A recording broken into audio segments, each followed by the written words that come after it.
Let's slow things down. You don't have to listen too closely, just let your mind wander while we talk about something incredibly unimportant.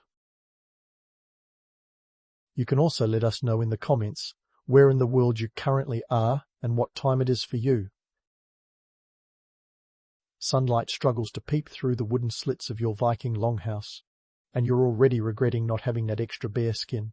Welcome to your Scandinavian morning, where the only thing colder than the temperature is the look you'd get if you tried to sleep in. Forget your thermostat here. The only central heating is the communal fire pit, its embers barely doing more than casting a smoky haze across the room.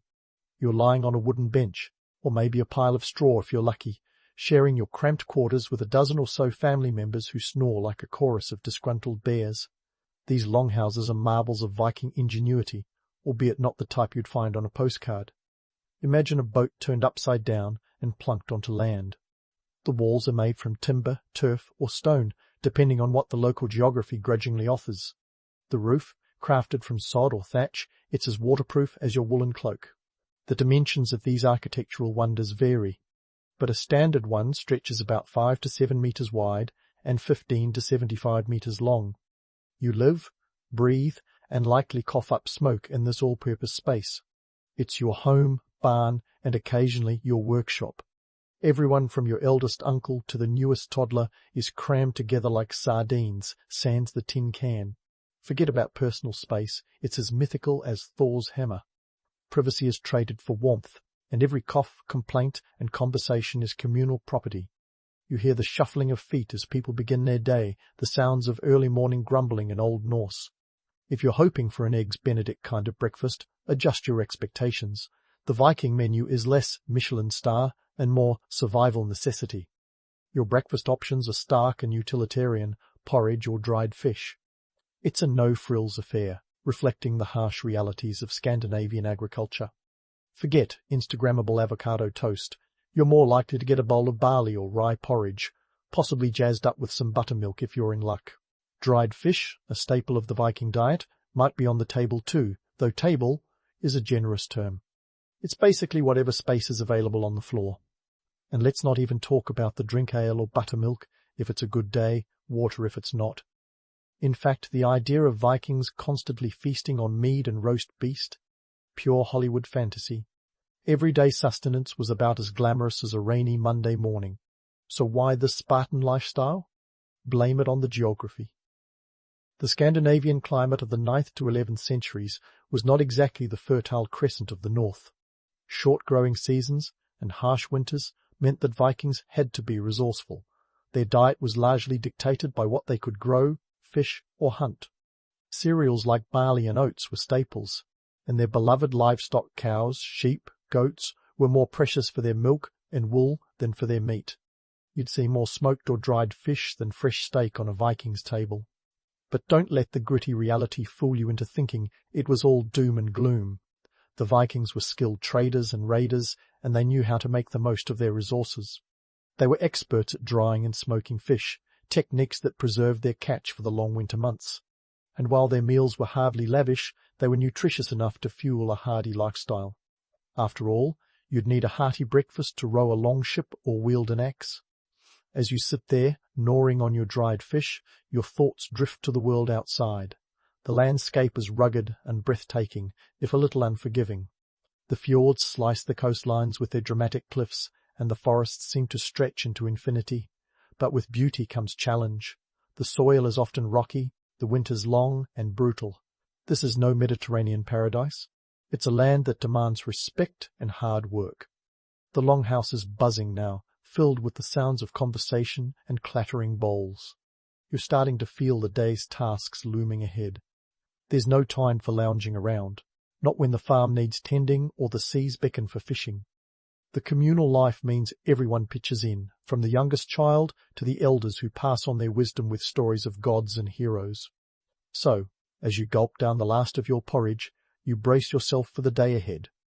The Viking life is no romantic saga. It's a testament to human resilience and resourcefulness. And while the stories of raiding and feasting might capture the imagination, it's the everyday reality, the smoky longhouses, the simple meals, the communal living, that truly tells the tale of the Norseman. Adjust your fur cloak, take a deep breath of the crisp morning air, and steel yourself for whatever the day might bring. It's not just another day, it's a slice of living history. Before you can even wipe the porridge from your beard, it's time to face the music, or, more accurately, the clang of the blacksmith's forge or the whisper of the wind across the fields. Welcome to the Viking workday, where sleeping in is as mythical as a dragon. The settlement hums with purpose, each person a cog in the great Norse machine. Your morning might see you swinging a hammer at the forge, where the air is thick with the smell of iron and sweat, or out in the fields, coaxing a living from the reluctantly fertile soil. Either way, your muscles are in for a workout that would make a modern gym-goer weep. Let's talk about that forge for a second. The blacksmith here isn't just some guy who bangs metal into shape. He's the medieval equivalent of a tech wizard, crafting tools and weapons that make or break a Viking's livelihood. From the thundering swords of battle to the humble plowshares that turn the earth, metalwork is a critical component of Viking life. Iron is the material of choice, and while the forge isn't exactly a high-tech operation, it's a marvel of its time. The skills required are passed down like family heirlooms, each generation adding its own tweaks and improvements. It's a legacy forged in fire, quite literally. If you're not adept at turning raw metal into something useful, the fields beckon with their own set of challenges. Scandinavian agriculture, despite its romanticized image, is less about sprawling lush fields and more about making the best of a tough situation. The seasons are short, the soil often rocky and unforgiving. Yet Vikings are nothing if not resourceful. Barley, rye and oats are the mainstays, and every grain harvested is a victory against nature's whims. It's a hard, back-breaking effort, but it's essential for survival. Forget about tractors or modern farming equipment. You've got a wooden plough pulled by oxen, and if you're lucky, a few iron-tipped tools. Efficient? Maybe not by today's standards, but effective enough to keep the settlement fed. Now, while you're sweating it out under the Scandinavian sun, or more likely clouds, let's debunk another myth, the idea that Viking men were constantly off on epic raids while the women stayed home, twiddling their thumbs. The truth is, Viking society was remarkably egalitarian for its time. Women weren't just sitting pretty, they managed farms, households, and even held sway in economic matters. When the men were off trading, or yes, raiding, the women were the backbone, ensuring everything ran smoothly. They wielded power in their own right, even if it was more subtle than swinging an axe. Speaking of trade, let's take a detour from the fields to the global stage. Viking trade routes stretched far and wide, from the bustling markets of Constantinople to the mysterious shores of North America. Forget the notion of Vikings as mere marauders, they were savvy traders, navigating complex networks that brought goods like silk, spices, and even glassware to their northern homes. Longships weren't just vessels of war, they were the cargo ships of their day, cutting through the waves with precision and speed. Picture this. A Viking trader haggling for silk in a Byzantine bazaar or bartering for furs in the icy reaches of Russia. It's a testament to their adaptability and business acumen. But back to the settlement. The day is punctuated by the rhythm of work, a communal effort that binds everyone together. Tasks are shared, roles are flexible, and there's a sense of camaraderie that comes from facing the elements and each other every day. It's not just about survival, it's about thriving in a harsh environment. The Vikings knew the importance of craftsmanship, whether it was weaving intricate patterns into fabric or carving runes into stone. Each skill, each trade, contributed to the community's prosperity. As the sun dips low, casting long shadows across the land, the day's work winds down. The fields are quiet, the forge cooling, and the settlement gathers to share stories, laughter, and perhaps a song or two. It's a time to connect, to reflect on the day's efforts, and to plan for tomorrow.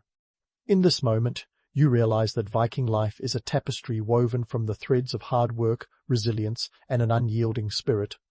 It's not the romantic saga often depicted, but rather a complex narrative of human ingenuity and endurance. So as you rest your weary muscles, take a moment to appreciate the unique blend of harsh reality and legendary allure that defines the Viking world. It's a history rich with nuance, where every day is a chapter in the ongoing saga of survival and success. And while the myths may captivate, it's the gritty, everyday experiences that truly bring the Viking era to life. As the stars begin to twinkle above, you find yourself part of a story that's as enduring as the northern lights. As the last echoes of laughter fade and the stars sprinkle their cold light over the settlement, you might think it's time for a peaceful night's rest. Not so fast, my friend. This isn't some idyllic village where you can leave the door unlocked. No. You're smack dab in the middle of Viking territory, which means defense mechanisms are as crucial as your next meal. The threat of raids is very real, and while Vikings were known for their maritime prowess, their settlements weren't left wide open like an all-you-can-take buffet. Viking settlements were typically fortified, but not in the way medieval castles were. Forget towering stone walls or moats filled with crocodiles. These defences were more about pragmatism than grandeur. Earthworks, ditches, and wooden palisades formed the main lines of defence. Imagine a large fence, but instead of keeping nosy neighbours out, it's there to dissuade other Vikings from paying a visit with less than friendly intentions. In some cases, natural landscapes like fjords and cliffs were the ultimate bouncers, keeping unwanted guests at bay. Inside these protective barriers, Viking society functioned with a surprising degree of order. And that's where things get really interesting. The Vikings, often painted as anarchic berserkers, actually had a complex social structure. At the top, you had the chieftains, the big kahunas, who wielded power with the help of their retinues of warriors. But don't let their fierce reputations fool you. Much of their authority came from consensus and the respect of their peers. A chieftain without support was about as useful as a sword without a hilt. The backbone of this structured society was the Thing, an assembly that sounds like something out of a sci-fi movie but was, in fact, a democratic institution before democracy was cool. These assemblies were where disputes were settled, laws were laid down, and justice was meted out. Think of it like a mix between a court session and a town hall meeting, but with more fur cloaks and axes. Each free man had a say, and the collective decision was binding. It's a system that highlights the Vikings' appreciation for law and order, a different kind of battle, fought with words rather than swords. Now, about those swords. The myth of the Viking warrior is as enduring as a pop song that just won't leave your head. Sure, they knew their way around a battlefield, but the image of them as relentless raiders, always seeking the next pillage, only tells part of the story. In reality, they were as much traders as they were fighters. This duality is what made them so successful and, frankly, feared. Picture a Viking longship. It's not just a war machine, but also a cargo hauler, travelling trade routes that spanned continents. Their battle tactics were pragmatic. Forget about epic, drawn-out clashes. Vikings preferred the element of surprise, using swift, focused attacks that left their enemies reeling. It was all about efficiency and psychological warfare, a tactic that has left an indelible mark on history. Yet, the stereotype of the bloodthirsty Viking overlooks their adaptability and cunning as negotiators and traders. They could barter for goods as fiercely as they fought for land, a testament to their versatile skill set. Archaeological evidence backs this up, revealing Viking settlements that were hubs of cultural exchange.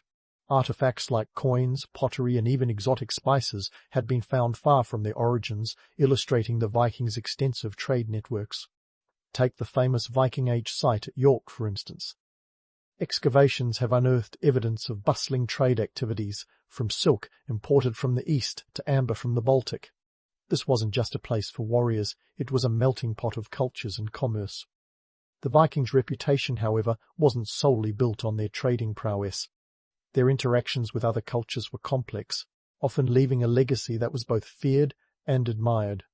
As far west as Newfoundland, evidence of their fleeting presence speaks of ambition and exploration, while in the east their influence reached the Byzantine Empire. They were a people of contrasts, merchants, warriors, settlers, and explorers. Each role they played added layers to their legacy, a saga as intricate as their famous knotwork designs. As midday casts its high noon light, the settlement hums with the sounds of daily life. It's a world where survival isn't just about brute force but also negotiation, trade, and law. The Viking reality is far removed from the Hollywood fantasy, and perhaps that's what makes it even more fascinating. They were a people who thrived in harsh climates, navigated treacherous seas, and established laws that held communities together. Their story is one of resilience, adaptability, and a keen understanding of human nature. And as you stand there, taking it all in, it becomes clear why you might struggle to last a day in their world. It's not just the physical demands or the climate. It's the complexity of living in a society that balanced on the knife edge of war and peace, of tradition and innovation. The Vikings weren't just marauders. They were masters of their environment, skilled in the art of survival and diplomacy alike. In their world, every decision was a calculated move in a game of life as intricate as the runes they carved in stone. So, while the myths may paint them as larger-than-life figures, the reality is far richer and more nuanced. The Viking legacy is one of a society that understood the value of both sword and ploughshare, of trade routes and oaths sworn at the Thing. It's a tapestry of history woven with threads of truth, legend, and the enduring spirit of a people who dared to venture beyond the horizon. And as the sun arcs across the sky, casting long shadows over this land of fjords and forests, you're left with an appreciation for the gritty, unvarnished reality of Norse life and the indomitable spirit that defined it. As the village bustles with activity, you're drawn toward the heart of Viking society, the Thing. No, not the creepy sci-fi creature, but the Viking assembly. A mix between a court, a parliament, and a family reunion, if your family wielded axes. Here, under the open sky and the watchful gaze of the gods, is where the real power plays unfold. At the Thing, every free man has a voice, which sounds democratic until you realize free man excludes a fair chunk of the population, namely women and slaves. But more on that later. For now, picture a gathering where disputes are settled with words rather than swords. A radical idea in an age where a sharp blade often did the talking. The Thing is the closest thing to a legal system they had, a place where you could argue your case, air your grievances, or just see the local drama unfold. Now, the role of chieftains in this setup is crucial. These guys are like the rock stars of the Viking world, minus the groupies and the electric guitars. A chieftain's power is a delicate balance between charisma, military prowess, and the ability to keep a loyal following. Think of them as the local celebrities whose endorsement you'd want if you were, say, accused of stealing a neighbour's goat. But their authority isn't absolute. It's more like the high-wire act of a politician, where falling out of favour could mean losing your status faster than you can say Valhalla. The concept of honour plays a massive role in Viking society too. It's like their own social currency. Lose your honour and you might as well pack up and leave for Iceland because your reputation is toast. Honour dictates everything from personal feuds to alliances between clans. A slight to one's honour could mean a blood feud, which was basically a family drama on steroids, often ending only when one party was utterly defeated or everyone just got tired of the whole thing. The Vikings took their honour as seriously as they did their mead, which is saying something. Speaking of serious business, let's talk about the social hierarchy, where free men and women stand above the rest. But beneath this tier is the underbelly of Viking society, the thralls or slaves. Captured during raids or born into servitude, thralls were the economic workhorses of the Viking world. Forget the romanticized vision of Vikings as egalitarian warriors. The harsh truth is that the Viking economy was propped up by forced labor. These thralls might have been responsible for everything from farming to domestic chores. Their lives were as hard as a frostbitten winter morning, with little hope for freedom. Yet they were essential to the Viking way of life. The wealthier the household, the more thralls they had, and the more work got done. It's a grim reminder that even in a society famed for its daring explorers and fierce warriors, inequality was alive and well. But let's not paint the Viking chieftains as one-dimensional villains twirling their moustaches. The relationship between a chieftain and his thralls could be complex. Some thralls were treated like family, gaining freedom in exchange for loyalty, others not so much. The legal system had provisions for thralls too, albeit limited. A thrall could appeal to the Thing for justice if mistreated, though the odds of success were about as likely as a snowstorm in July. As the afternoon sun casts its golden glow, the Thing transitions from airing grievances to forging alliances. Political manoeuvring is a Viking pastime, and these gatherings are a fertile ground for forming strategic partnerships or negotiating peace treaties. It's like a medieval version of speed dating, but with more at stake than just a second date. These alliances could mean the difference between prosperity and ruin, peace and war. So, what do we make of this so-called barbaric society with its complex legal systems and political intricacies? It's a tapestry of contradictions, where the brutality of raids coexists with the sophistication of the thing.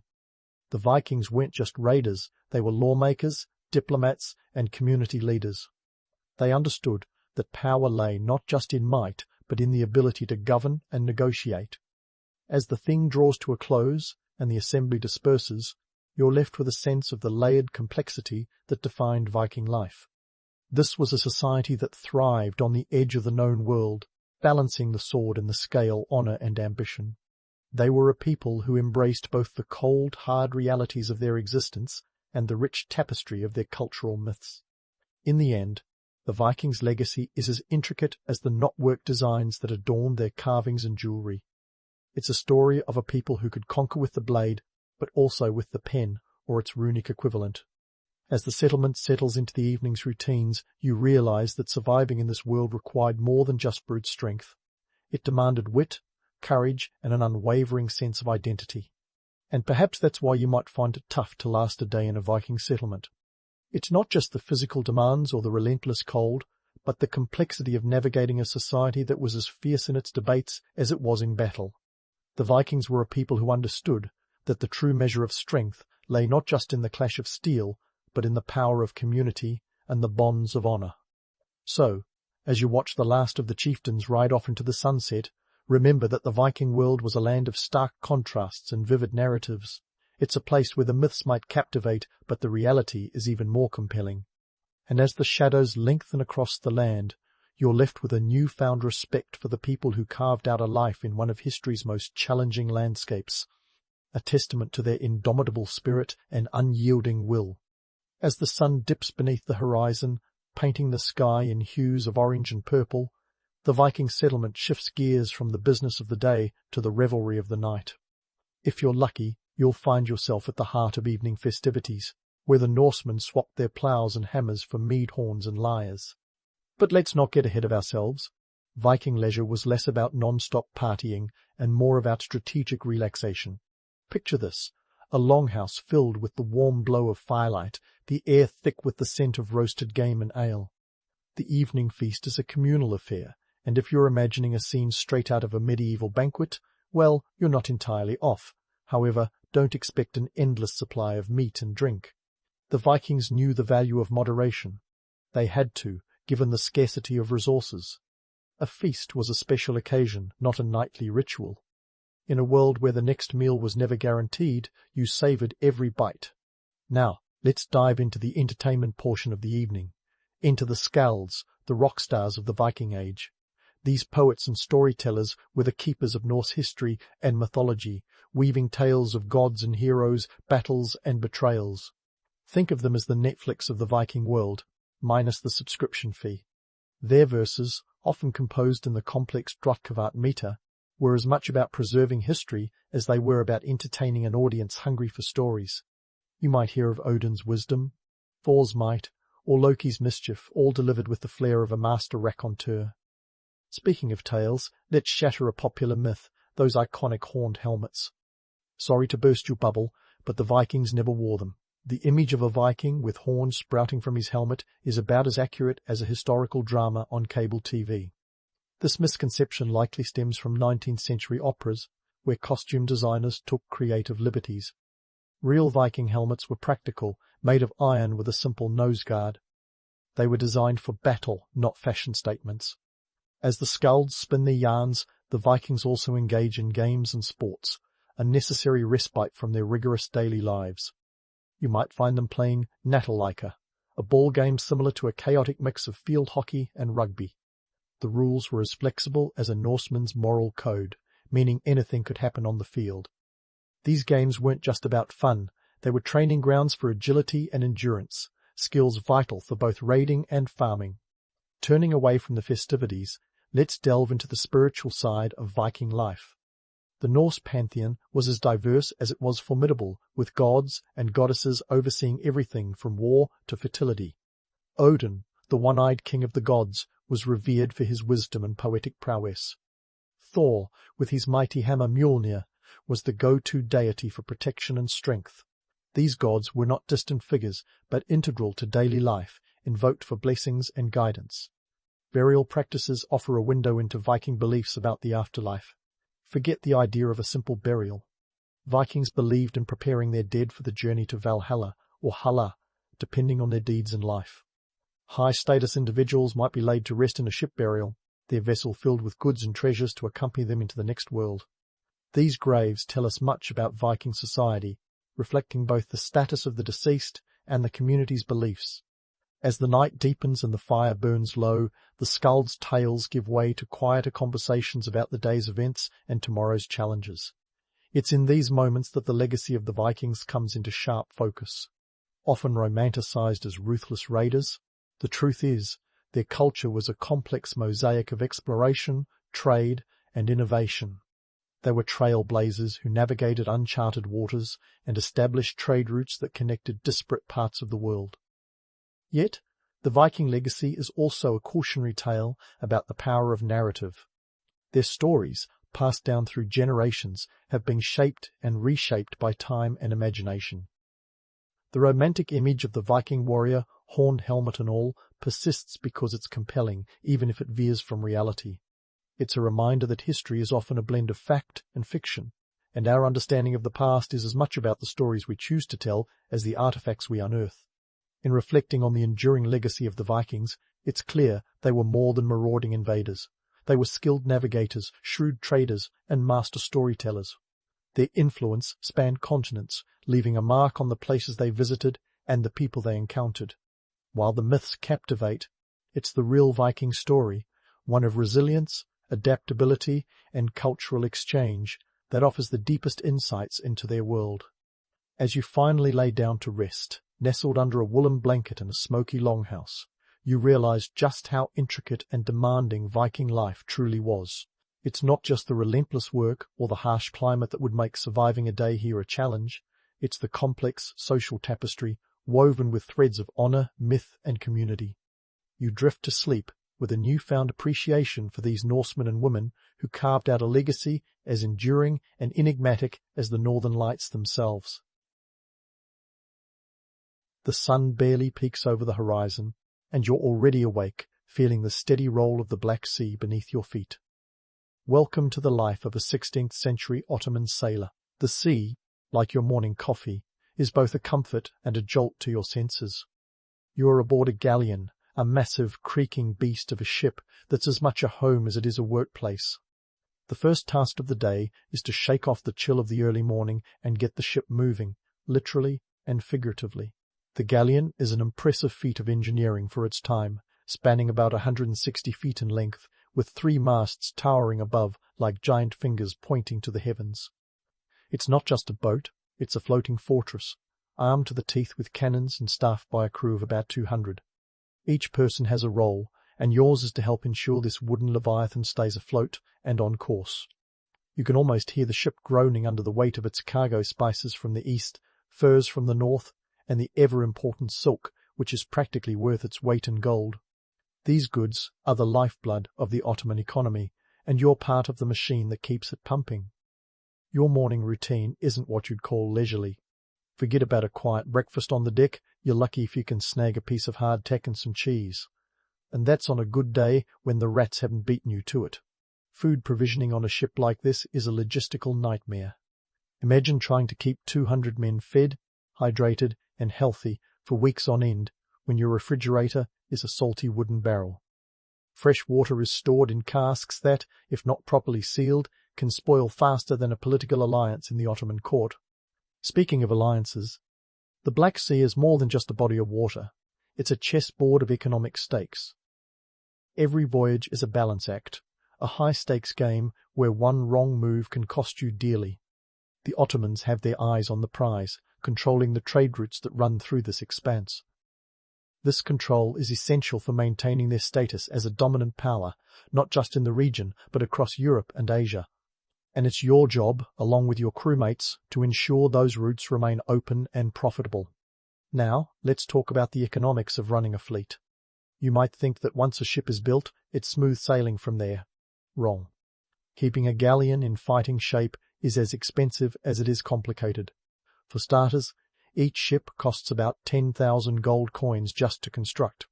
Then there's the ongoing expense of maintaining it, sails that tear, ropes that fray, and cannons that need constant care. It's like owning a car that constantly wants to fall apart, but the stakes are much higher when the lives of 200 men and the fortunes of an empire are at risk. And then there's the crew. Men who are more at home on the sea than on land, each one with his own story, his own reason for being here. Some are seasoned sailors, while others are fresh faces, lured by tales of adventure and glory, only to find that life on a ship is more about hard work and less about swashbuckling romance. It's a rough existence, but it's one that binds you all together. Besides, the romantic notion of the sea is hard to resist, even when you know the reality is far from the law. The Ottoman Empire values its navy highly, and for good reason. Ships like yours are the backbone of its military might, projecting power far beyond the empire's borders. The galleons are the pride of the fleet, but they also require a constant influx of resources, from the daily rations of bread and olive oil to the gunpowder that arms the cannons. Provisioning a ship is a delicate dance of logistics. Each port you visit is a chance to restock, to barter, to ensure that you have what you need to continue your journey. A day at sea begins with an inventory check. The quartermaster, a man who could probably haggle with the devil and come out ahead, is in charge of making sure the ship is adequately supplied. He's got an eagle eye for detail, noting every last grain of rice and every drop of oil. You might not envy his job, but you certainly respect it. A mistake in his calculations could mean the difference between smooth sailing and a mutiny. As the morning unfolds, you take your place at your post. The ship's sails catch the wind, and the galleon moves with a grace that belies its size. The rhythmic sound of the waves against the hull is almost hypnotic, a constant reminder of the vastness of the sea around you. It's easy to feel small out here, a tiny cog in the massive machinery of empire and trade. But there's also a strange comfort in the routine, in knowing that your role, however small, is part of something much larger. The Black Sea is a place of opportunity and danger. Pirates, rival fleets, and unpredictable weather are just a few of the challenges you face. But it's also a highway of wealth, a critical artery for the goods that flow from east to west. Your ship is laden with the treasures of the world, and each successful voyage fills the coffers of the empire. It's a risky business, but that's the price of progress, and you're right in the thick of it. As the sun climbs higher in the sky, the ship comes alive with activity. Men are everywhere, climbing the rigging, adjusting the sails, performing the 1,001 tasks that keep the ship moving. It's a well-oiled machine, each man knowing his place, each action carefully coordinated. You take a moment to look around, to take in the sight of your crewmates hard at work. It's a tough life, but it's one that comes with its own rewards. There's a camaraderie here that can't be found anywhere else, a bond forged by shared hardship and shared purpose. But let's not sugarcoat it. The life of an Ottoman sailor is as much about survival as it is about adventure. The sea is unpredictable, and one wrong move can spell disaster. But that's the thing about sailors. They thrive in the face of uncertainty. Each day is a new challenge, a new opportunity to prove your mettle. And as the ship cuts through the water, you can't help but feel a sense of pride in being part of this grand endeavour. The morning passes, the sun now a warm glow high above, casting its light over the endless expanse of water. The ship sails on, a solitary figure in a vast ocean, but part of something much greater than the sum of its parts. You're not just a sailor. You're a guardian of trade, a protector of the empire's interests. The stakes are high, but so are the rewards. And as the Black Sea stretches out before you, the possibilities seem as endless as the horizon. As the Black Sea stretches out before you, it's easy to forget that this vast expanse is not just water, but a political chessboard littered with high-stakes gambits. The Ottoman Empire, your day job, isn't just about ferrying goods and collecting customs dues. No, it's about mastery over a region teeming with rivalries that would make a soap opera look tame. The stakes? Control of the lucrative trade routes that are the empire's lifeblood. And let me tell you, the Ottomans are not ones to lose a game, they're determined to win. Now, imagine your ship as a pawn in this grand game. But not just any pawn, a heavily armed, 160-foot pawn that can make or break fortunes. The Ottomans aren't just flexing their naval muscles for fun, they're out here to dominate. And no, it's not because they have a thing for sailing. Though the salty sea breeze isn't half bad once you get used to it, It's about control, pure and simple. By the mid-16th century, they've got the Black Sea pretty much in a chokehold. The Ottoman strategy is as sharp as the bow of your ship slicing through the waves. Think of it as a three-pronged approach: fleet strength, strategic alliances, and a sprinkle of good old-fashioned intimidation. Let's talk fleet strength first. At its peak, the Ottoman navy boasted over 200 warships. That's not a typo. 200. These aren't just any ships. They're galleons like yours, plus smaller, nimbler galleys, for when speed is of the essence. The Ottomans are playing the long game here, and these ships are their pieces on the board. Now, if you're picturing the Ottoman Empire as a single, unified entity, you're in for a surprise. The empire is more like a patchwork quilt, stitched together from a variety of cultures and regions, each with its own agenda. The trick is keeping everyone on the same page, or at least reading from the same book. Enter the master puppeteers of the era, the sultans and their advisors. These guys are the real players, weaving a web of alliances that stretch from the Balkans to the Middle East. Take Sultan Suleiman the Magnificent, for example. His reign, from 1520 to 1566, is a masterclass in diplomacy and military strategy. Under his watch, the empire reaches its zenith, and it's not by accident. Suleiman is the kind of guy who can negotiate a marriage alliance in the morning and plan a naval blockade by lunch. His secret? A knack for spotting talent and putting it to good use. One of his top picks? Hayreddin Barbarossa, a name that strikes fear into the hearts of enemies and a few allies too. Now, Barbarossa isn't your average admiral. Born Khizr, he earns his moniker Barbarossa, meaning red beard, because, well, had you seen his beard? But this guy is more than just facial hair. He's the genius behind the Ottoman naval dominance, a pirate-turned-admiral who knows the Mediterranean like the back of his hand. Under his command, the Ottoman fleet becomes a force to be reckoned with, and his tactics are as bold as his beard is red. With Barbarossa at the helm, the Ottomans aren't just defending their territory, they're expanding it, making the Black Sea an Ottoman lake in all but name. But hold on, before you start thinking the Ottoman Empire is cruising along without a hitch, remember there's always a catch.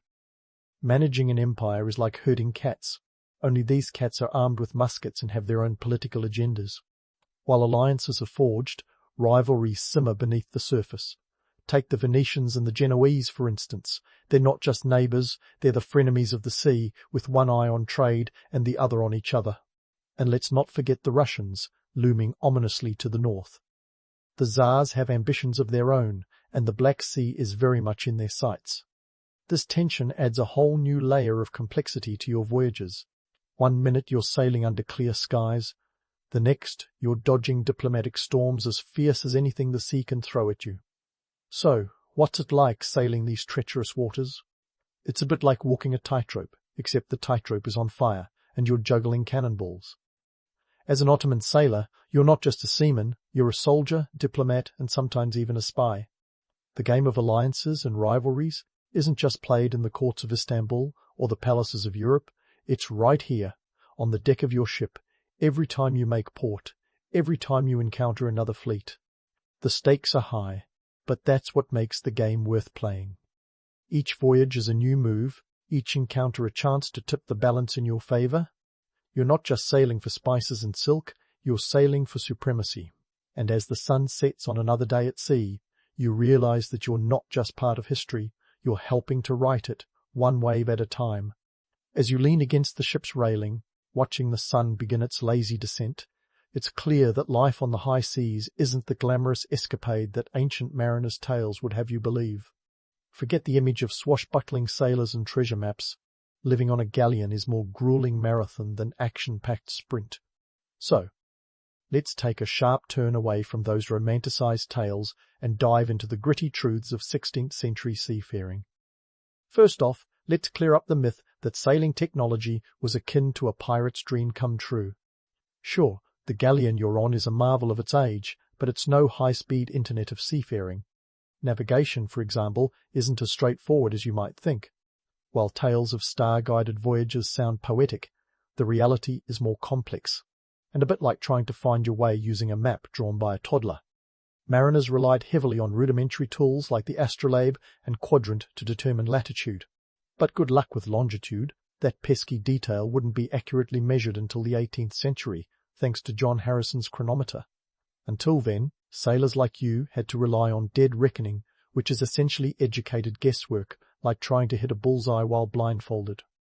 And while we're myth-busting, let's talk about the ship itself. The sails may look majestic as they billow in the wind, but maintaining them? That's an entirely different ballgame. Sailcloth isn't as easy to replace as a broken smartphone screen. Each sail is a patchwork of canvas that needs constant mending, especially after a storm tears through like a toddler on a sugar high. And those ropes? They're not just lying around like convenient plot devices.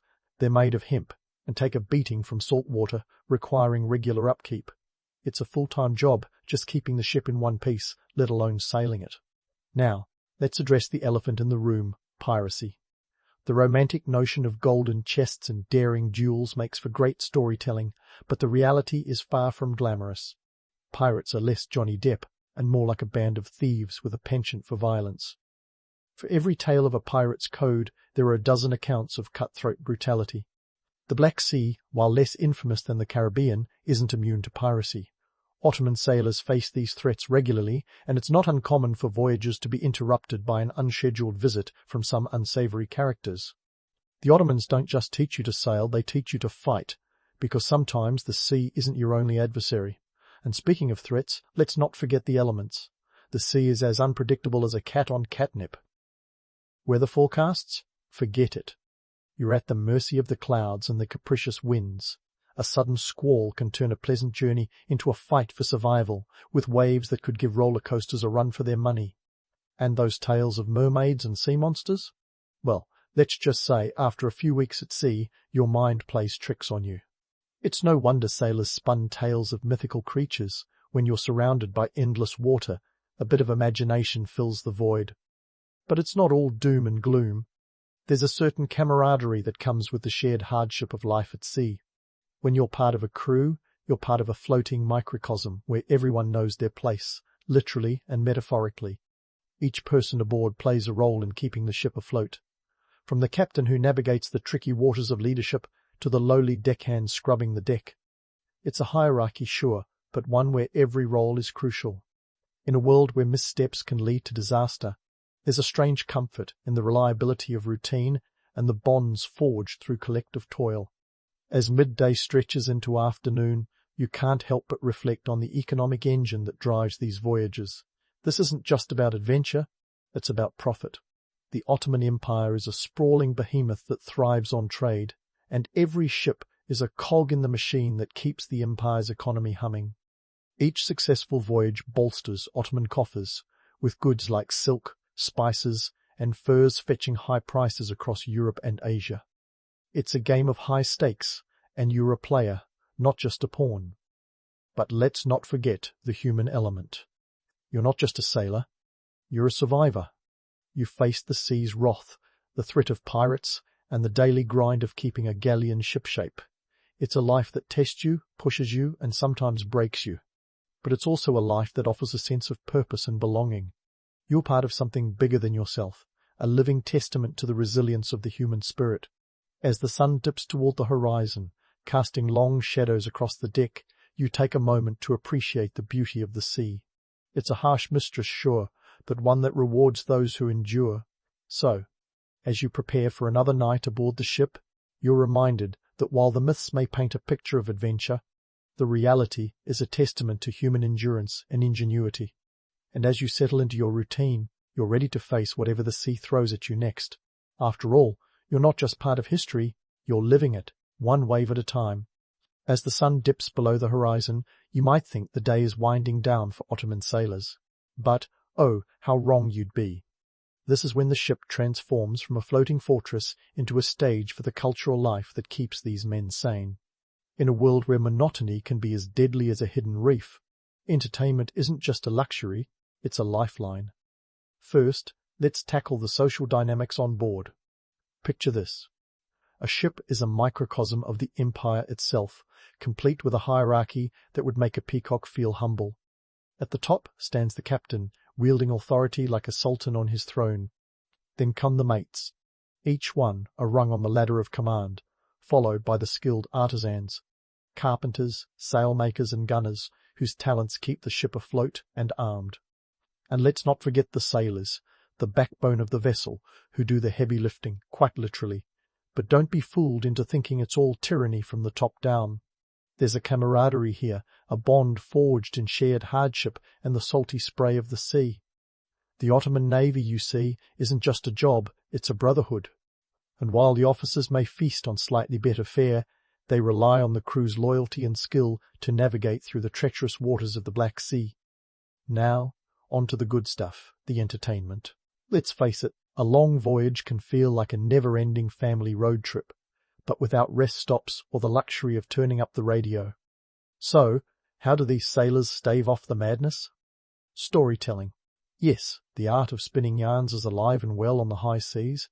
Sailors gather around, their faces lit by flickering lanterns, to share tales of daring escapades, monstrous sea creatures, and, of course, the ever-elusive mermaids who may or may not have sunk more ships than the weather.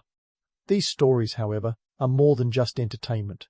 They're a means of preserving culture and tradition in a world that's always shifting beneath their feet. Imagine it as an oral history lesson, but with more embellishments and a lot more rum. And speaking of rum, let's dispel another myth. While sailors did enjoy a drink, it wasn't the bacchanalian free-for-all that movies might suggest. Alcohol rations were carefully controlled, both for maintaining discipline and because, let's be honest, no one wants to man a ship with a crew of drunken sailors. Music, too, plays a vital role in keeping spirits high. The rhythmic beat of a drum or the haunting melody of a ney, a type of reed flute, can be heard above the creaking of the ship. These tunes are the soundtrack of the sea, providing a backdrop for the sailors' daily lives. And if you think sea shanties were exclusive to the Atlantic, think again. Ottoman sailors had their own versions, songs that echoed the waves and spoke of longing, love, and the lure of the ocean. And then there's the matter of games, because when you're confined to a ship for weeks on end, you need to find ways to stave off boredom. Dice games and card games are popular, though the stakes are often more about pride than profit. After all, it's not like you can just pop down to the corner store to spend your winnings. And let's not forget the physical challenges. Wrestling matches on deck are a spectacle that draws a crowd, even if it's just a handful of bored sailors looking for a distraction. But let's not romanticize too much.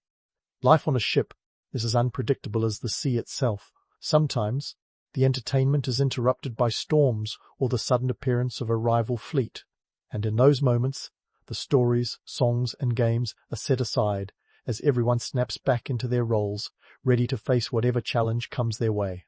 Now, about those myths that have been spun over the centuries. It's tempting to imagine the Ottoman sailors as the swashbuckling heroes of legend. But the truth is, they were ordinary men, thrown into extraordinary circumstances. It's easy to see why these tales endure, though. They offer a form of escapism, a way to turn the harsh realities of life at sea into something a bit more palatable, a tale of adventure rather than sheer survival. Yet the reality was often far from glamorous. The challenges they faced were very real, from the threat of disease to the constant grind of work that left little room for rest. But through it all, there was a resilience, a determination to not only survive, but to thrive. These sailors were pioneers in their own right, charting courses through unknown waters and opening up new trade routes that would shape the world as we know it.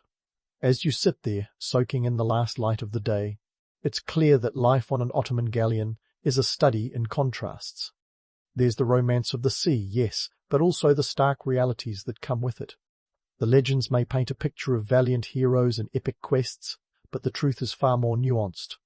It's a story of human endurance in the face of adversity, of finding joy in the small moments and camaraderie in shared struggles. And as the stars begin to twinkle above, you realize that, myths aside, there's something undeniably compelling about the life of the sailor, past, present, and future. As the evening settles in and the stars take their positions in the vast maritime sky, you find yourself reflecting on the legacy of these Ottoman sailors. It's the kind of legacy that leaves a ripple effect far beyond the horizon, influencing trade routes, cultural exchanges, and even military tactics. It's easy to romanticize these seafaring warriors as mere adventurers, but the truth is, they were the architects of a maritime empire that shaped the very course of history. let's dive into the nitty-gritty of what their naval prowess really meant. The Ottoman Empire wasn't just a colossal land-based power, it was a maritime juggernaut controlling the Black Sea like a landlord with an iron grip on his property. By the mid-16th century, the Ottomans had turned the Black Sea into a virtual Ottoman lake, sealing off access to rivals and ensuring that the lucrative trade routes remained firmly under their control. This wasn't just about flexing military muscle, it was about economic dominance. Picture this.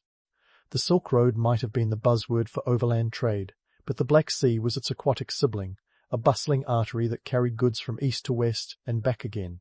From spices and silk to grain and fur, the bounty of continents flowed through these waters, and you, aboard your creaking galleon, were a vital link in this chain.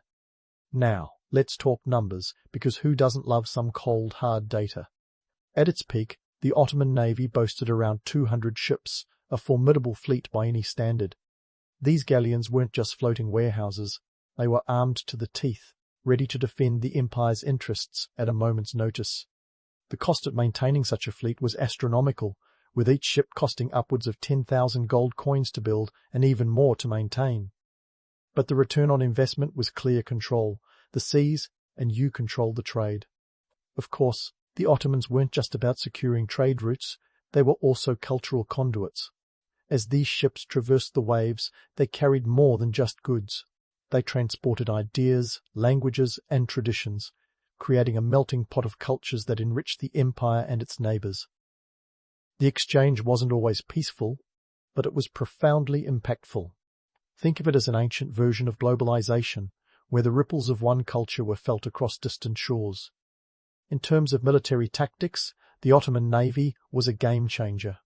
The galleons were floating fortresses, armed with cannons that could deliver a thunderous broadside, capable of sinking enemy ships in one fell swoop. This wasn't just about brute force, it was about strategic innovation. The Ottomans perfected the art of naval blockades, using their superior fleet to cut off supply lines and isolate enemies. This wasn't just warfare, it was chess on water, with each ship a piece and a grand strategy that would make any tactician proud. But let's not get carried away with the romance of it all. The reality was far harsher. Life at sea was grueling, with sailors facing threats from both nature and man. Disease was a constant companion, and the threat of pirate attacks loomed large. And while the tales of daring naval battles might make for exciting stories, the truth was often bloody and brutal. These sailors were warriors, yes, but they were also pawns in a larger game, their lives at risk with every voyage. Yet despite the hardships, there's something undeniably compelling about the legacy they left behind. These Ottoman sailors weren't just participants in history, they were shapers of it. Their mastery of the seas allowed the empire to thrive, creating a legacy that would echo through the ages. The trade routes they secured became the veins through which the lifeblood of empires flowed. The cultural exchanges they facilitated enriched civilizations, spreading knowledge and ideas like seeds cast upon fertile soil. And the myths? Well, they're a testament to the allure of the sea and the human spirit.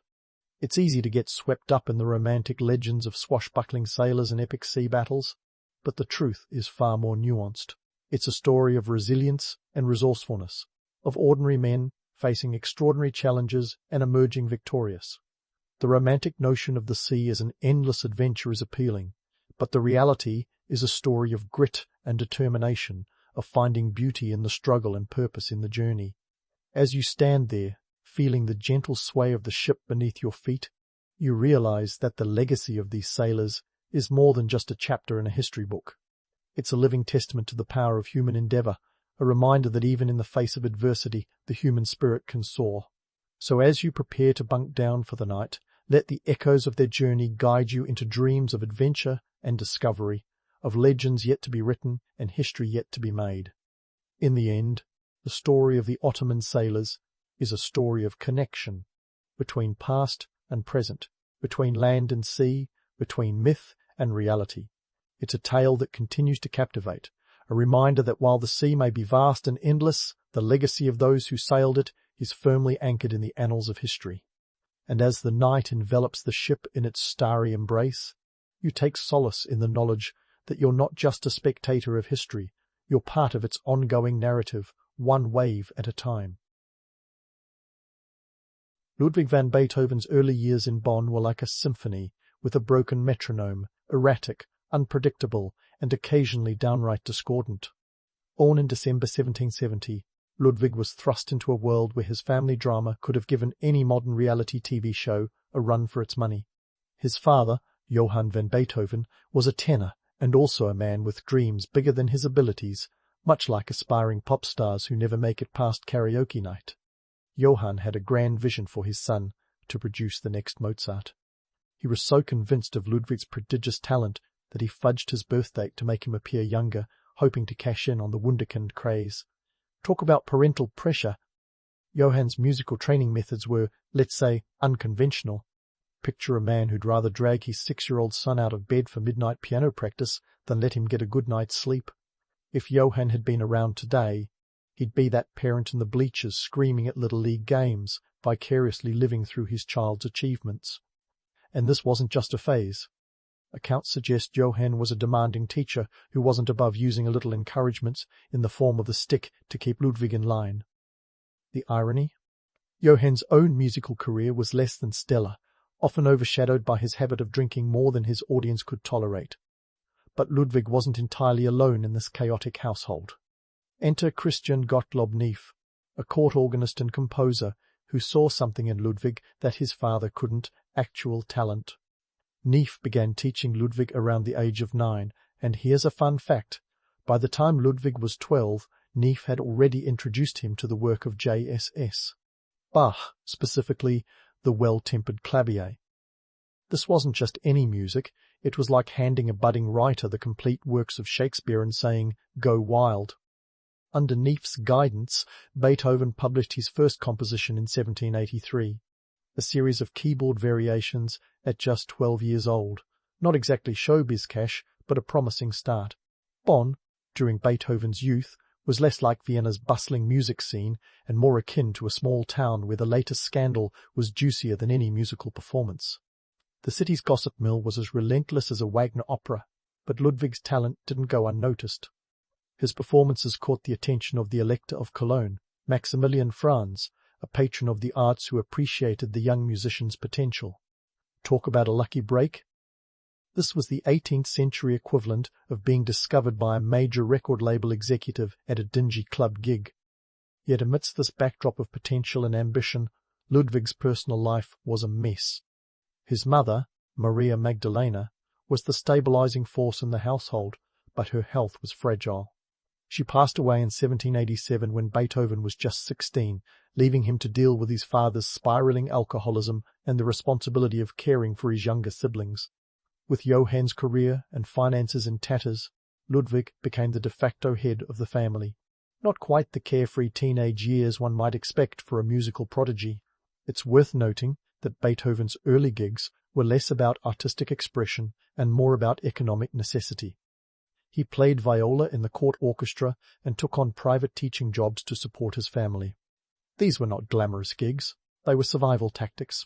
The pay wasn't great, probably comparable to today's minimum wage when adjusted for inflation, but it kept the Beethoven household afloat. This was the reality. An ambitious young musician, burdened by family obligations, yet driven by an undeniable talent and an irrepressible desire to create music. In the midst of all this, Beethoven's resilience and sheer stubbornness began to shape his future. While his father's dreams of a second Mozart might have been dashed, Ludwig was carving out his own path. His compositions were starting to get noticed, his reputation was growing, and he was beginning to see a life beyond the constraints of Bonn's provincial atmosphere. His early years were a cacophony of challenges and triumphs, a prelude to the symphonic genius the world would soon come to know.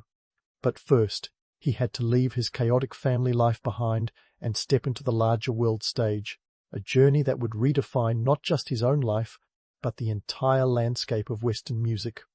With a mix of trepidation and ambition, Beethoven arrived in Vienna in 1792, a city teeming with more composers per square mile than Starbucks has Frappuccino variations today. This was the place where music was as essential to daily life as gossip is to social media. Every salon, concert hall, and noble gathering buzzed with musical notes. Vienna was the big leagues, and Beethoven was determined to make his mark, even if it meant competing against the musical heavyweights of the era. The city itself was a bustling hub of creativity and chaos, with streets echoing the clatter of horse-drawn carriages and the hum of excited chatter from its well-dressed citizens. But let's not romanticize this too much. Beethoven's early days in Vienna were far from glamorous. In fact, they were a bit like a reality show where the contestant has to survive on a shoestring budget in a foreign metropolis. Despite his burgeoning talent, Beethoven was no stranger to the harshness of financial instability. He lived in modest conditions, often scraping by on the equivalent of a modern-day musician's gig economy wages. Forget lavish dinners or extravagant attire. Beethoven's early Viennese life was more about stretching a few coins to last the week than basking in opulence. His initial foray into the Viennese music scene was a mix of calculated networking and sheer bravado. Beethoven was no shrinking violet. He was more like a musical bull in a china shop, unafraid to ruffle a few aristocratic feathers. His patrons were the noble elite of Vienna, the kind of folks who could make or break a musician's career with a mere flick of a wrist. But Beethoven had a knack for charming them, or at least bewildering them into admiration. His improvisational skills at the piano were legendary, often leaving his audiences in awe and sometimes in bemusement. It was said that he could take a simple melody and spin it into an elaborate tapestry of sound, much like a chef turning basic ingredients into a gourmet feast. However, Beethoven's innovative compositions didn't always hit the right note with everyone. The Viennese music scene was as cutthroat as a reality TV talent show, and many of Beethoven's contemporaries struggled to understand his groundbreaking style. His music was bold, emotionally charged, and occasionally dissonant traits that didn't always sit well with an audience accustomed to the more refined elegance of Haydn or Mozart. Imagine a modern DJ dropping a bass-heavy track at a classical music recital. It was jarring for those not ready to embrace the avant-garde. Yet Beethoven's ambition knew no bounds, and his talent was undeniable. He quickly established himself as a formidable composer, producing works that challenged the status quo and expanded the boundaries of music. His early compositions in Vienna, such as the Opus 1 piano trios and the Opus 2 piano sonatas, were met with both critical acclaim and eyebrow-raising curiosity. These pieces showcased his ability to blend the classical traditions of his predecessors with a daring new voice, one that would eventually redefine the musical landscape.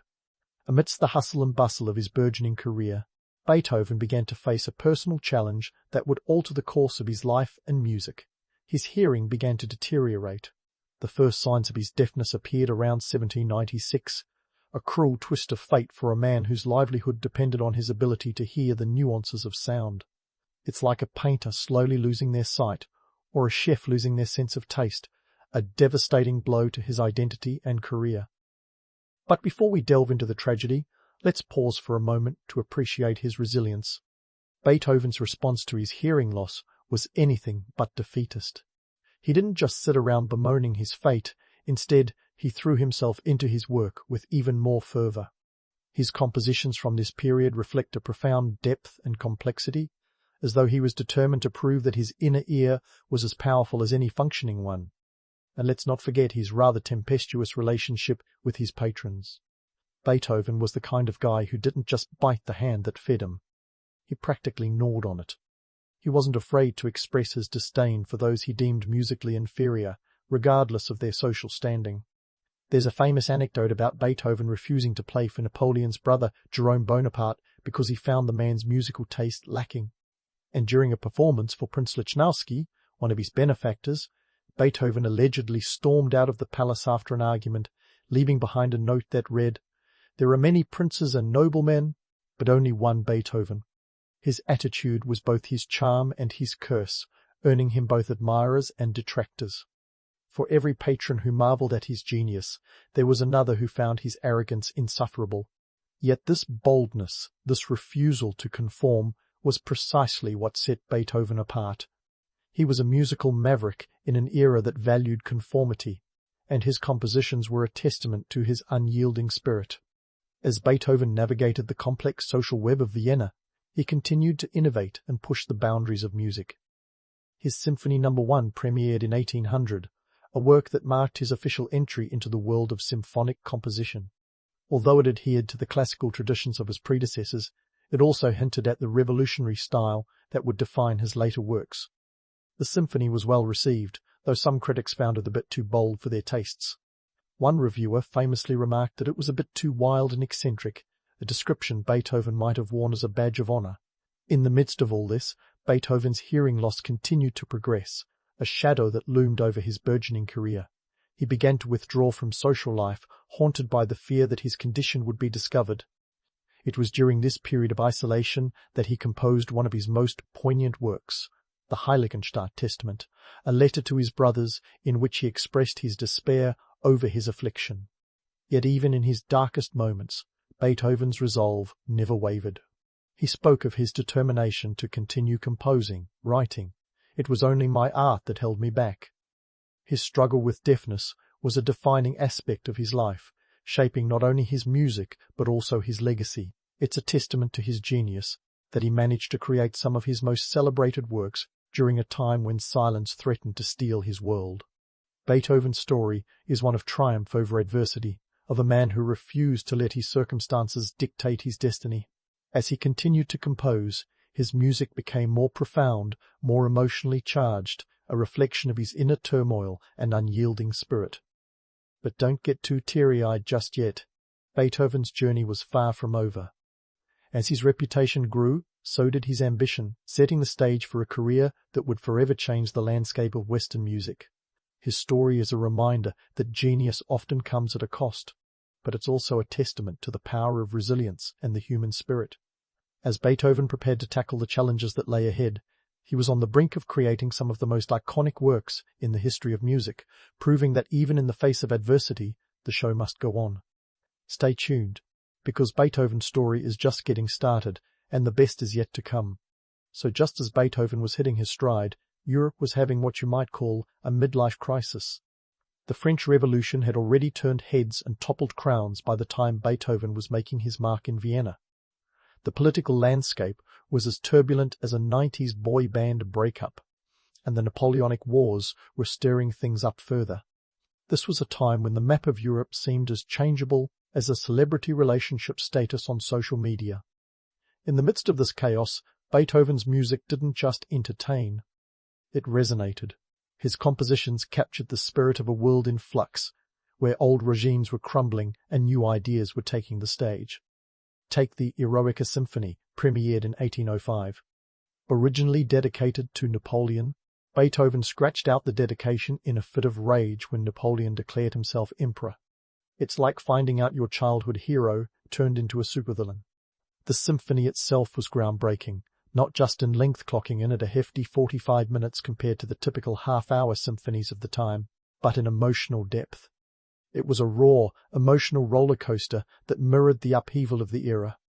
Critics were baffled, audiences were awestruck, and Beethoven had just redefined the symphonic genre.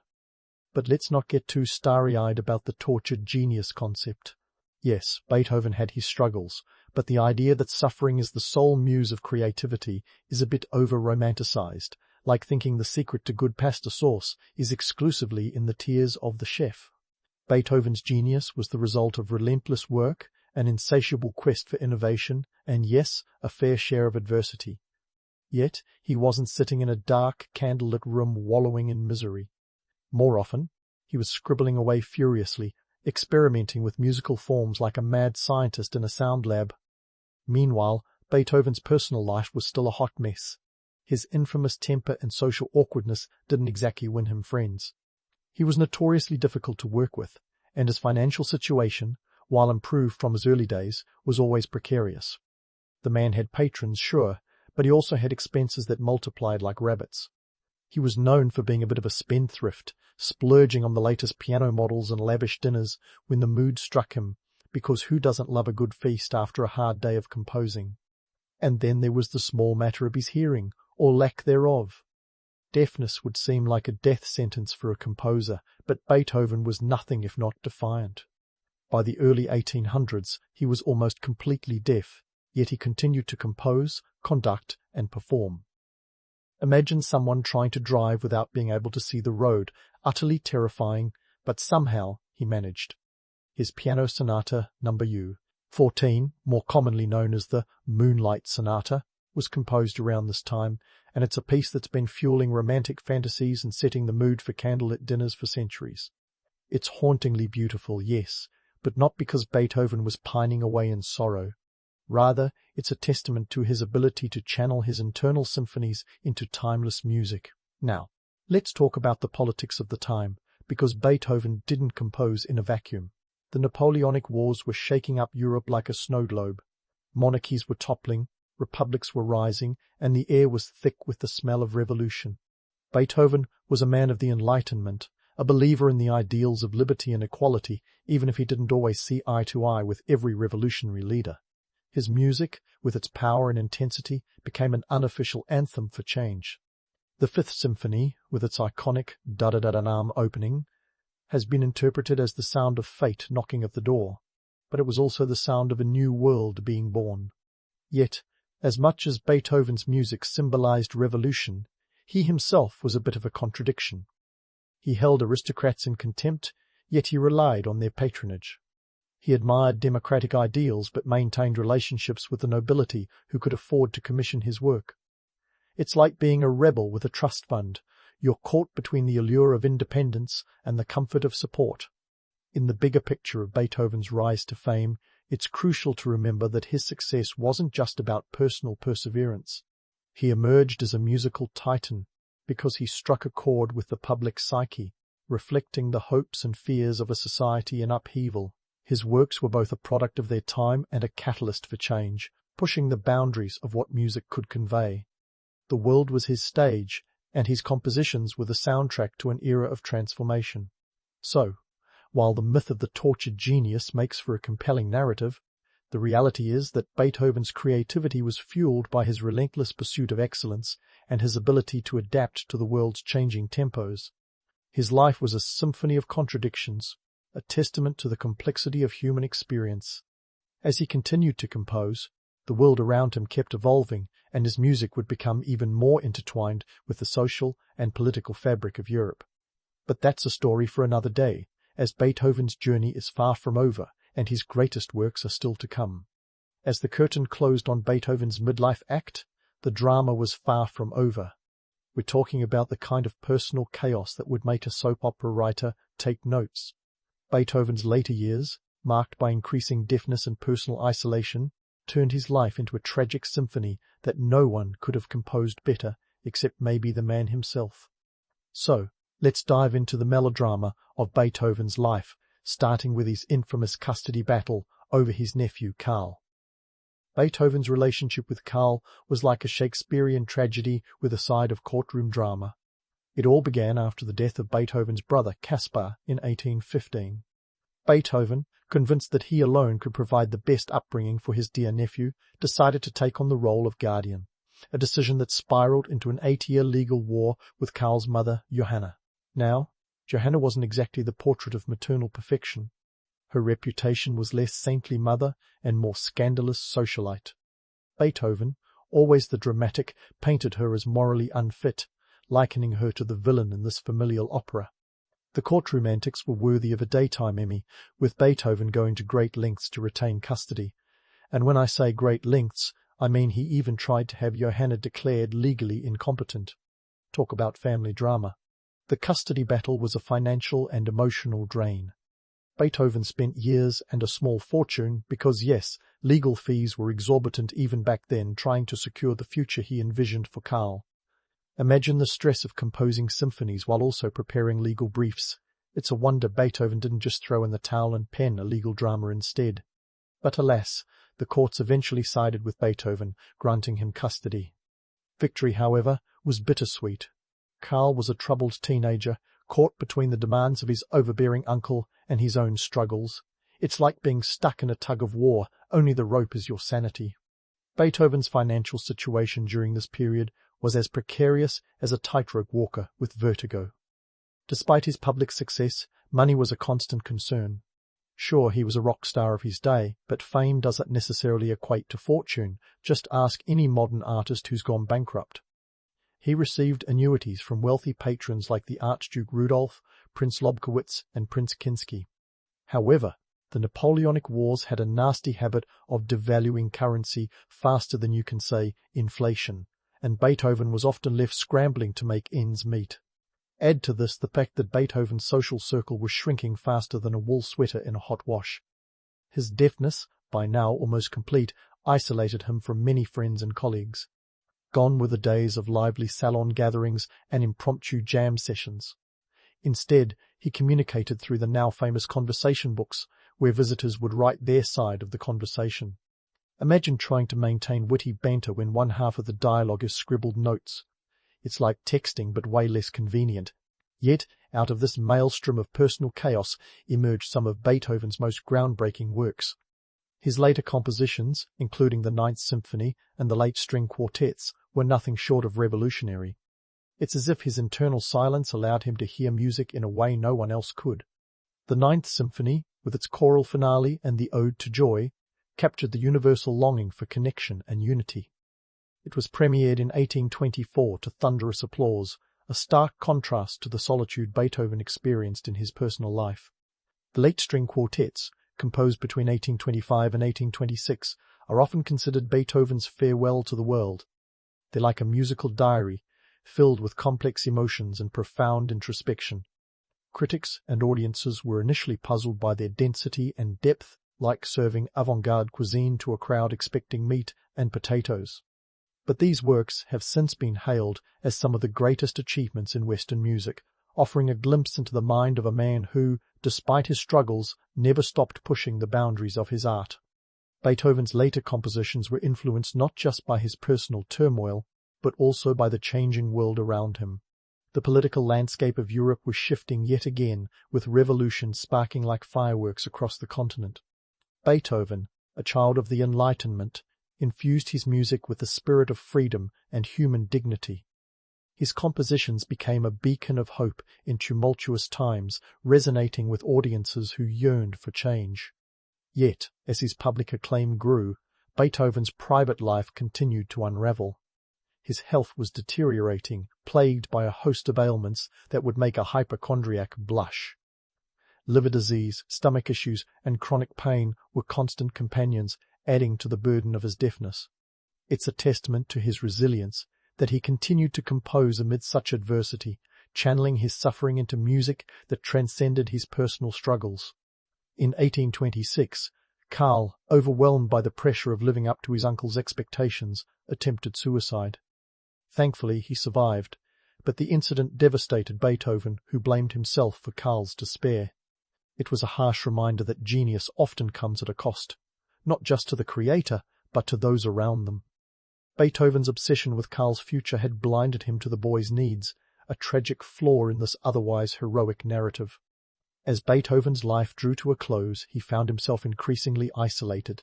His once crowded home, filled with the laughter and chatter of friends, was now quiet, a silence that mirrored his own internal world. Yet, even as his health failed, Beethoven's spirit remained unbroken. His final years were a testament to the power of creativity in the face of adversity, a reminder that even in silence there can be symphonies. Beethoven passed away on March 26, 1827, at the age of 56. His funeral, attended by an estimated 20,000 people, was a testament to the impact he had on the world.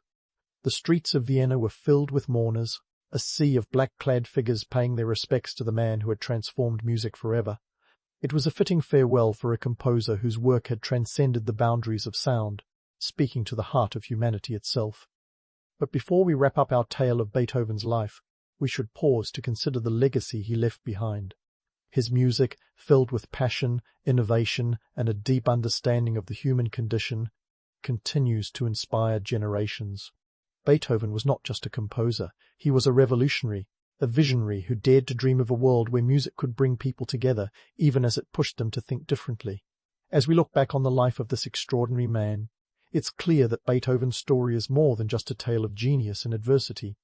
It's a reminder of the enduring power of art to transcend the limitations of the human experience, to speak to our deepest fears and greatest hopes. Beethoven's journey may have ended, but his music lives on, a timeless testament to the resilience of the human spirit. And while we've explored the highs and lows of Beethoven's life, there's still more to uncover.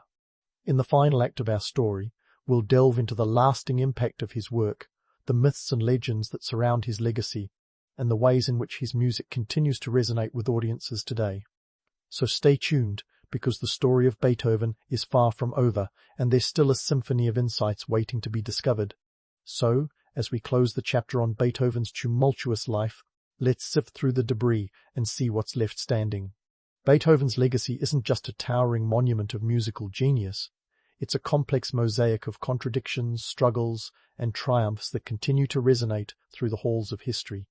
If you think the man was simply a deaf composer who wrote a few catchy tunes, think again. His story is a reminder that genius is often as messy as a teenager's bedroom and just as fascinating. Beethoven's influence on music is like the invention of the smartphone. Everything that came after was colored by it. His compositions are a masterclass in breaking rules and redefining genres. Take his Symphony No. 9, which Beethoven composed in 1824 when he was almost completely deaf. This wasn't just a symphony, it was a manifesto of humanism. The choral finale, Ode to Joy, is an anthem that's rung through concert halls, revolutions, and even the European Union's official anthem. It's a piece that makes you want to stand up and find the nearest revolution to join.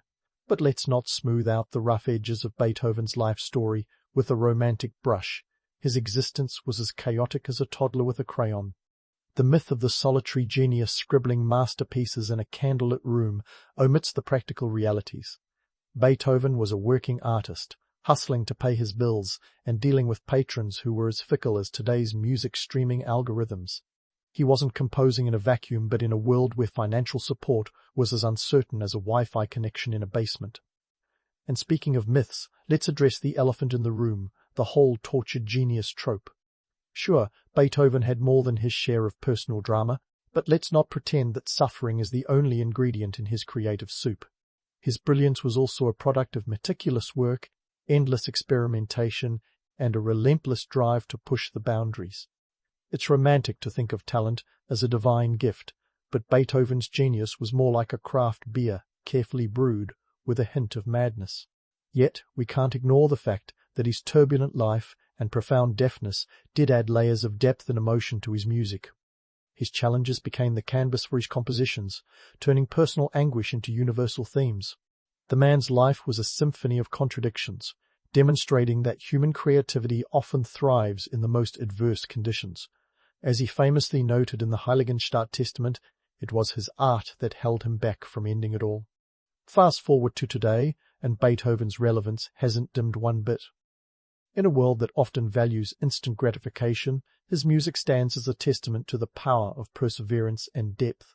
His compositions remind us that true art isn't about perfection, but about authenticity and emotion. Modern interpretations of Beethoven's life sometimes sanitize his story, painting him as a heroic figure, free from the complexities that made him human. But understanding the messy parts of his life is crucial. It teaches us that greatness doesn't mean flawlessness, and that every note of his music was forged in the fires of real-world struggles. Beethoven's story is both an inspiration and a cautionary tale. It inspires us to push beyond our perceived limits and embrace our uniqueness. His defiance in the face of deafness shows us that barriers are often just challenges in disguise. At the same time, his life warns us of the dangers of obsession and isolation. The very traits that fueled his genius also led to personal turmoil and strained relationships. And let's not forget his impact beyond the concert halls. Beethoven's music has been a soundtrack to political and social movements, reflecting the ideals of liberty and equality. The Eroica Symphony broke the mold of symphonic form, serving as a revolutionary anthem long before political slogans were printed on T-shirts. His works resonate with the spirit of change, urging listeners to question the status quo and imagine new possibilities. As we wrap up this saga, let's remember that Beethoven's legacy is not just about the music he left behind, but the spirit of innovation and resilience he embodied. His life, marked by both brilliance and hardship, offers a rich tapestry of lessons. Beethoven challenges us to embrace our imperfections and channel our struggles into something beautiful. His journey reminds us that while the path to greatness may be fraught with obstacles, the end result is worth the climb. In the end, Beethoven was not just a composer, he was a revolutionary, a visionary and a testament to the indomitable human spirit. His music continues to touch hearts and minds, transcending the boundaries of time and culture. As we listen to his symphonies, sonatas, and quartets, we are reminded that true art speaks to the soul, capturing the essence of what it means to be human. Beethoven's story may have ended, but his music lives on, a timeless symphony of passion, innovation, and hope. And as we close the curtain on his life, one thing is certain: Beethoven's legacy will continue to inspire and challenge us for generations to come. In the sweltering heat of ancient India, where elephants were as common as a modern-day traffic jam in New Delhi, a young man named Ashoka was making quite the splash. Not the kind you'd want if you were on his bad side. Born around 3004 BCE to the Mauryan dynasty, Ashoka was the grandson of Chandragupta Maurya, the empire's founder who managed to unite most of India, a feat akin to herding cats. It was said that Ashoka was not exactly his father Bindusara's favourite kid. He was the third of 4 sons. Let's call him the young Brady of ancient India, always in the shadow of his elder siblings.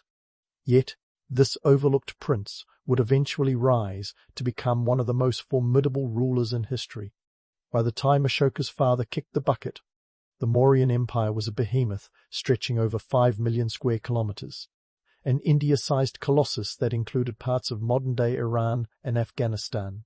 If there had been a medieval version of Google Earth, the Mauryan Empire would have been the continent spanning highlight reel. But, like any good epic, Ashoka's path to power was paved with intrigue, murder, and a smattering of sibling rivalry. You see, when Bindusara died around 273 BCE, the question of succession was answered not with a polite game of rock, paper, scissors, but with a bloody contest. Ashoka, who was then the governor of Ujjain, supposedly had to claw his way to the throne, reportedly eliminating a few brothers in the process. Family dinners must have been awkward, to say the least. Once the crown was firmly on his head, Ashoka wasn't exactly the poster child for peace and harmony. No, he was more of the lead with an iron fist type, which brings us to the infamous Kalinga War of 261 BCE. Kalinga was a prosperous region on the east coast of India, roughly where Odisha is today, and it was resisting Mauryan rule like a stubborn houseplant refusing to be uprooted.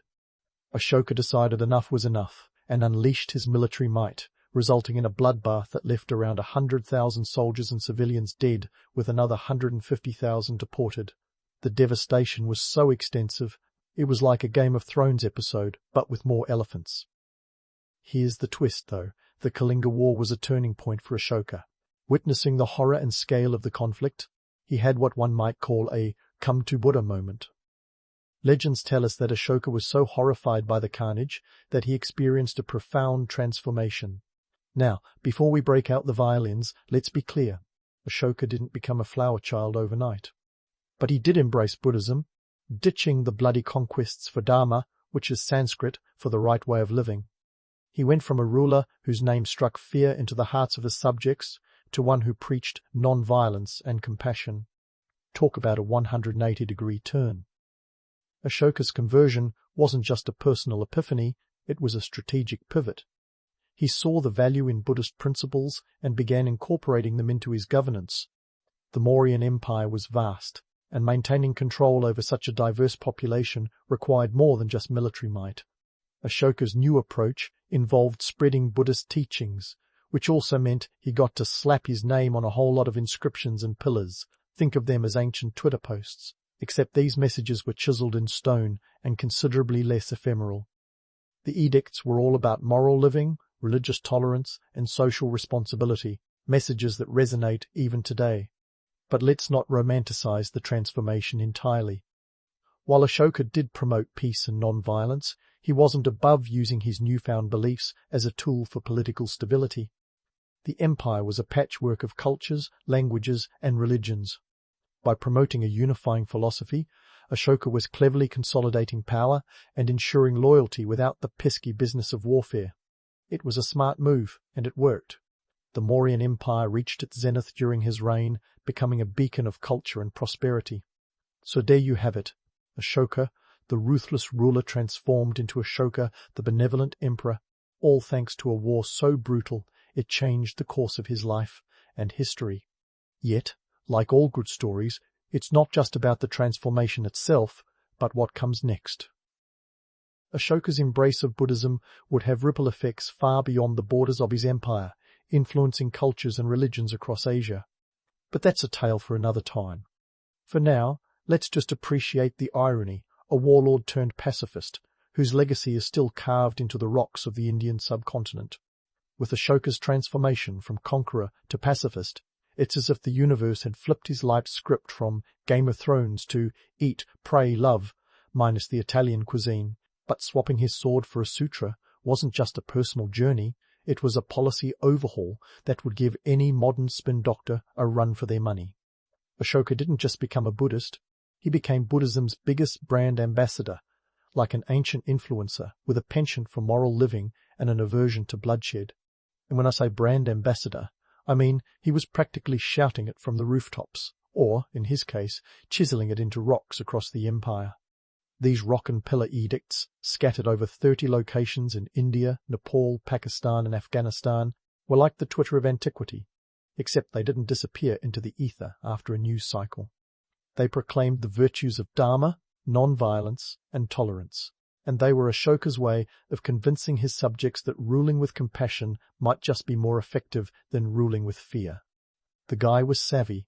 He knew that, while swords could win battles, it was ideas that won hearts and minds. Now, let's talk about how these lofty ideals translated into ground-level policies. Ashoka's conversion to Buddhism wasn't just a spiritual epiphany, it was a catalyst for reform across his empire. Take infrastructure, for example. Ashoka might not have had access to modern engineering marvels, but he knew the value of a good road when he saw one. By investing in infrastructure, he was essentially laying down the ancient equivalent of the Silk Road. These new trade routes not only facilitated the flow of goods, but also ideas, making the Mauryan Empire a bustling hub of economic and cultural exchange. The empire's coffers were jingling thanks to these new trade avenues. It wasn't just silk and spices that travelled these roads. Ashoka's reforms also encouraged the movement of Buddhist monks who spread teachings far and wide. Think of them as the original backpackers, wandering from one monastery to another, leaving a trail of enlightenment in their wake. But let's not get too carried away with this idyllic picture. Ashoka's reforms had a significant economic impact, and not all of it was positive. Implementing Buddhist principles like vegetarianism at court was all fine and dandy until you realize that the Mauryan elite had a taste for the finer things, like meat. Imagine being a noble invited to a grand feast, only to find out the main course is tofu instead of tandoori. Awkward, right? The shift towards vegetarianism was a bold move, and it wasn't just about avoiding animal cruelty, it was also a political statement, a way to align the state's values with those of the Buddhist path. Meanwhile, Ashoka's insistence on non-violence extended to his foreign policy. He was that rare leader who realized you don't have to fight every battle to win the war. In a world where empires expanded through conquest, Ashoka's decision to halt aggressive military campaigns was revolutionary. Instead, he sent diplomatic missions to form alliances and promote peace, a strategy that saved the empire countless resources. Imagine the economic boon of not having to fund constant military campaigns. It's like finding out you don't have to pay the annual subscription for an army. But let's not romanticize this too much. Ashoka's newfound pacifism didn't mean he disbanded his military entirely. After all, having a standing army was still necessary to maintain order and protect against invaders. So, while the army might have been resting its swords, those swords were still very much ready to be unsheathed if push came to shove. The economic reforms also extended to the welfare of his subjects. Ashoka was big on public health. He built hospitals, dug wells, and planted medicinal herbs along trade routes. This wasn't just altruism. A healthy population is a productive one, and Ashoka understood that economic prosperity was closely tied to the well-being of his people. By providing for their health and welfare, he was investing in the empire's future. So, was Ashoka's transformation the stuff of legends? Absolutely. But let's not forget the practical motivations behind his policies. Ashoka was still a ruler, and keeping an empire as vast and diverse as the Mauryan one required more than just kind words. His embrace of Buddhism was as much a political strategy as it was a personal journey. By aligning his reign with Buddhist principles, he was creating a unifying ideology that transcended the myriad cultures, languages, and religions within his realm. In the end, Ashoka's legacy is one of complexity and contradiction. He was a warrior turned pacifist, a ruler who sought to spread peace through the very empire he had once expanded through bloodshed. But his story doesn't end here. The ripple effects of his reforms would continue to shape the region long after his death, influencing future generations and leaving a mark on history that, much like his edicts, would stand the test of time. Stay tuned because Ashoka's tale is far from over, and there's plenty more to unpack in the chapters ahead. Ashoka's story, far from its conclusion, takes us next to his stone-bound proclamations, those rock and pillar edicts that have become the ancient equivalent of a viral tweet, minus the cat videos. Imagine the logistics. We're talking about inscribing messages across 30 locations from India to Afghanistan. This wasn't the handiwork of a lone chisel-wielding artisan. It was a colossal undertaking akin to carving a novel into a mountainside. The edicts were as much a testament to Ashoka's dedication as they were to his empire's craftsmanship. Each word was etched with precision, not just in stone, but into the very consciousness of his subjects. Let's break it down. Ashoka's edicts were written in various scripts, Brahmi, Kharosthi, even Greek and Aramaic. That's like publishing your manifesto in every major language today, ensuring your message crossed linguistic borders with the ease of a seasoned diplomat. And why not? The Mauryan Empire was a melting pot of cultures, languages, and beliefs. By communicating in multiple scripts, Ashoka was essentially saying, I see you, I hear you, and I want you to understand me. It was a masterclass in inclusivity centuries before it became a corporate buzzword. The edicts themselves were a cocktail of moral instruction, political spin, and the occasional humble brag. Ashoka wasn't shy about promoting his own virtues, painting himself as a compassionate ruler who had turned the page on his bloody past. He detailed his commitment to Dharma, non-violence, and religious tolerance, presenting himself as the benevolent uncle rather than the autocratic overlord. His message was clear. This was a new era of governance, one where the pen, or in this case, the chisel, was mightier than the sword. But let's not romanticize the effort as purely altruistic. The edicts were as much about maintaining control as they were about spreading enlightenment. Ashoka was savvy enough to realize that while military force could subdue a region, true loyalty was won through shared values and beliefs. By embedding Buddhist principles into the empire's very rock, he was creating a cultural touchstone that transcended regional differences. It was a unifying force, a way to stitch the diverse fabric of his empire together with threads of shared ideology. Now, about those logistics. Carving edicts into stone wasn't a weekend DIY project. It required a workforce of skilled labourers, artisans, and scribes. Imagine the resources quarrying the stone, transporting it across rough terrains, and setting up scaffolds to reach those dizzying heights. It wasn't just labour-intensive, it was a financial drain, demanding the kind of economic backing that only a prosperous empire could afford. The return on investment, however, was immense. The edict served as both a political tool and a cultural legacy, a tangible reminder of Ashoka's reign long after his empire's decline. Critics might say Ashoka's rock-carving spree was overkill. After all, why not just send emissaries with the message? But these edicts had staying power. They were permanent fixtures in the landscape, reminders that couldn't be erased or conveniently forgotten. It was a shrewd PR strategy, one that modern politicians could envy. Instead of relying on fleeting speeches, Ashoka ensured his legacy was etched into the earth itself, a constant presence that reinforced his authority and ideals. Speaking of PR, Ashoka's edicts were remarkably ahead of their time. They weren't just about governance, they addressed public welfare, animal rights, and social justice issues that resonate even today.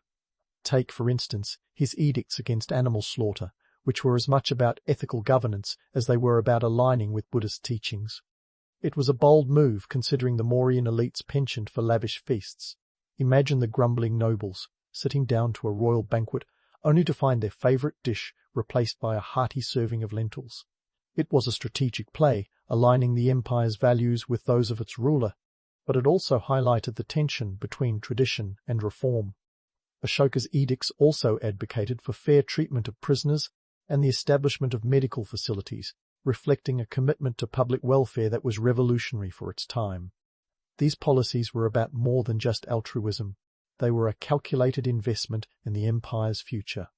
A healthy, content populace was a productive one, and Ashoka understood that the key to maintaining his vast empire lay not just in military might, but in the hearts and minds of his subjects. But let's not pretend Ashoka was a saint. His transformation from tyrant to philosopher-king was as much about political necessity as personal growth. The Kalinga War had shown him the limits of conquest, and the edicts were a way to project strength through benevolence.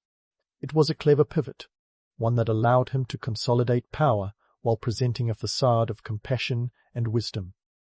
Ashoka was playing the long game, crafting a legacy that would endure long after the Mauryan Empire faded into history. In the grand tapestry of history, Ashoka's edicts stand as both a monument to his reign and a testament to the enduring power of ideas. They remind us that the past is never just a series of dates and names, but a complex web of motivations, actions, and consequences. Ashoka's story is far from over, and as we delve deeper into his legacy, we'll uncover the ripples his reign sent across the ancient world. Stay tuned, because the next chapter in Ashoka's saga promises to be just as riveting as the last. Yet, as we venture further into Ashoka's saga, remember that even the most well-etched stone can have its cracks. Ashoka's reforms weren't just about inscribing peace on rocks, they were about trying to carve it into society itself. Let's start with the cultural shake-up. Ashoka's promotion of non-violence and religious tolerance was like throwing a diplomatic grenade into the status quo. This wasn't just a ruler having a spiritual epiphany, it was a seismic shift in policy that demanded society follow suit. The Mauryan Empire was a melting pot, a veritable buffet of beliefs from Hinduism to Jainism and beyond. Ashoka's embrace of Buddhism and his efforts to promote it certainly ruffled some feathers. It's like trying to introduce a new dish at a family dinner where everyone already has their favorites. Expect some resistance. Take religious tolerance, for example. It sounds great on paper, like a Miss Universe contestant's dream for world peace. But enforcing it in ancient India was a bit like herding cats. Different sects and traditions often clashed, and convincing everyone to play nice wasn't a walk in the park. Ashoka's edicts on religious tolerance aimed to quell these disputes, urging respect and harmony. But let's be real, centuries of entrenched beliefs and rivalries didn't just evaporate because the emperor said so. This was an empire, not a yoga retreat.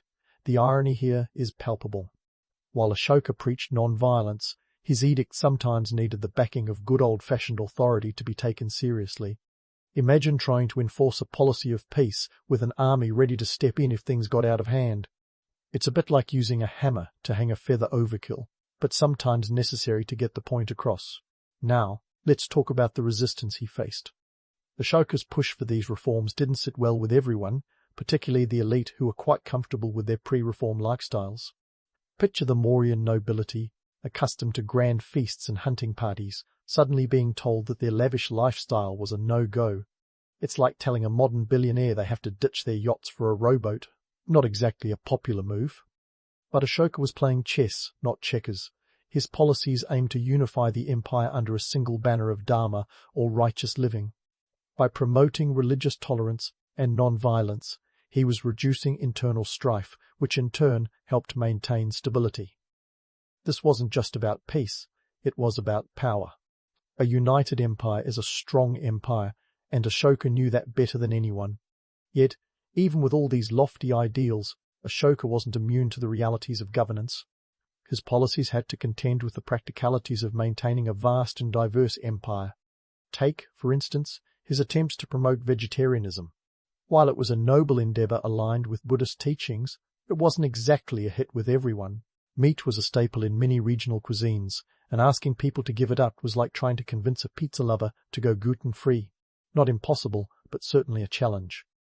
Economically, Ashoka's policies had a ripple effect. His focus on infrastructure and public welfare laid the groundwork for a more interconnected empire. But it also came with a hefty price tag. Building roads, digging wells, and planting medicinal herbs required resources that had to be diverted from other areas, like military expansion. So while the empire was more peaceful, it also had to be more efficient, relying on trade and diplomacy to fill its coffers. And let's not forget the sheer ambition of spreading Buddhism across Asia. Ashoka wasn't content to just reform his empire, He wanted to influence the world. His diplomatic missions reached as far as Greece and Egypt, spreading Buddhist teachings beyond India's borders. It was a cultural export akin to the modern spread of Hollywood movies, an attempt to shape global perspectives through the power of ideas. But here's the kicker. For all his efforts, Ashoka's legacy was a mixed bag. While he's hailed as a pioneer of non-violence and religious tolerance, his reforms didn't survive long after his death. The Mauryan Empire eventually crumbled, and with it, many of Ashoka's policies faded into obscurity. It's a reminder that while ideas can be powerful, they're only as enduring as the structures that support them. Yet, Ashoka's influence did leave a lasting mark. His promotion of Buddhism helped it spread across Asia, impacting cultures and societies far beyond India. Countries like Sri Lanka, Thailand, and China owe much of their Buddhist heritage to Ashoka's missions. It's a testament to the power of soft influence, the ability to win hearts and minds with ideas rather than swords. In the grand scheme of things, Ashoka's reforms were both a triumph and a cautionary tale. They highlight the complexities of governance, the challenges of implementing idealism in a practical world, and the enduring power of ideas to shape history. Ashoka's story is far from over, and as we delve into the next chapter, we'll see how his legacy continued to ripple across the ancient world, influencing generations to come. Stay tuned, because the saga of Ashoka is a narrative that keeps on giving, with twists and turns that still resonate today. As Ashoka's story winds down, the Mauryan Empire itself was on a different trajectory, one that was less about enlightenment and more about entropy. The empire that once sprawled across the Indian subcontinent like a colossal peacock was beginning to molt. By the time Ashoka shuffled off this mortal coil around 232 BCE, the empire was already showing signs of decay. You see, while Ashoka was busy chiseling peace into rocks, the foundations of his empire were starting to crumble, much like a sandcastle at high tide. Let's talk about the aftermath.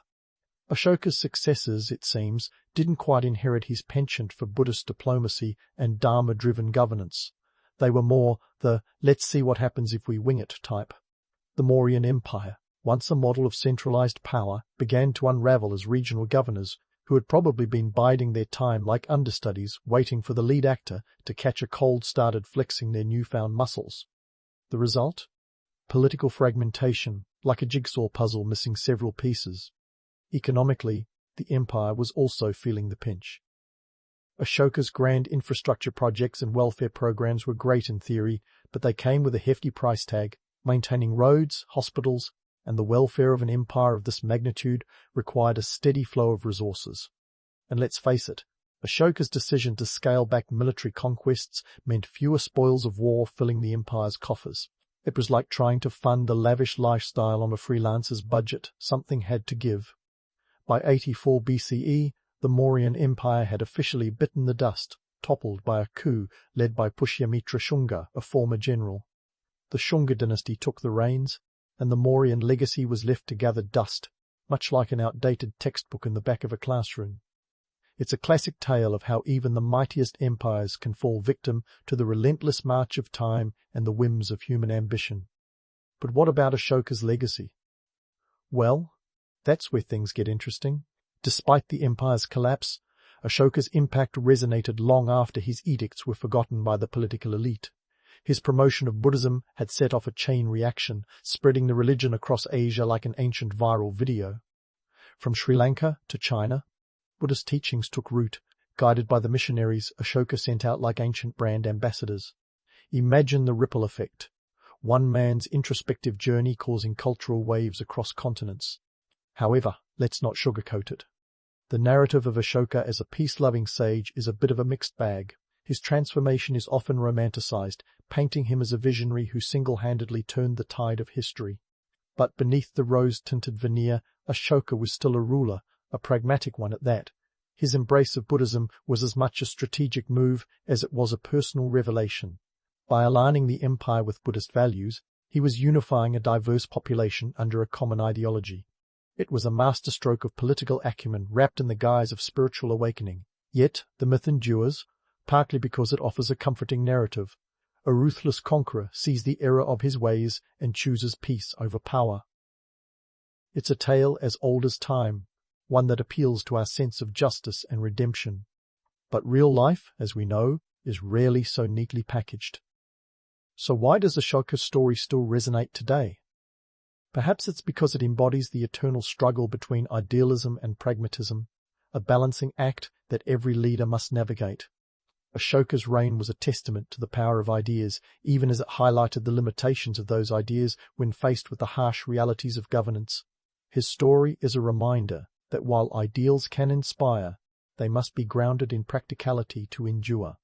Moreover, Ashoka's tale offers a blueprint for transformative leadership, one that doesn't rely on force but on the power of persuasion and shared values. In a world where might often makes right, Ashoka's pivot to peace is a refreshing narrative, a counterpoint to the drumbeat of history's endless wars. It's a story that challenges us to consider the impact of our actions and the legacy we leave behind. In the end, Ashoka's legacy is as complex as the man himself. He was a warrior turned philosopher king, a ruler who preached peace yet maintained an empire through shrewd political maneuvering. His story is a tapestry of contradictions, woven together by the threads of ambition, belief, and the relentless quest for meaning. It's a saga that endures, not because it provides easy answers, but because it invites us to ask the tough questions. As we close the chapter on Ashoka, let's carry forward the lessons of his reign, chief among them, the enduring power of ideas to shape the world, for better or for worse. Isaac Newton entered the world in 1642, a year that could generously be described as an absolute mess.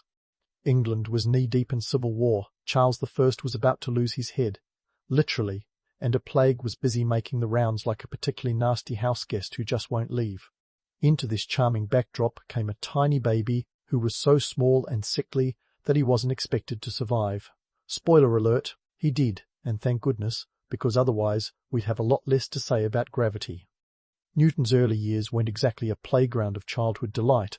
While other kids were probably off playing games like avoid the plague and duck and cover from the cannonballs, young Isaac was more interested in building things, and not the usual forts or castles that kids might cobble together.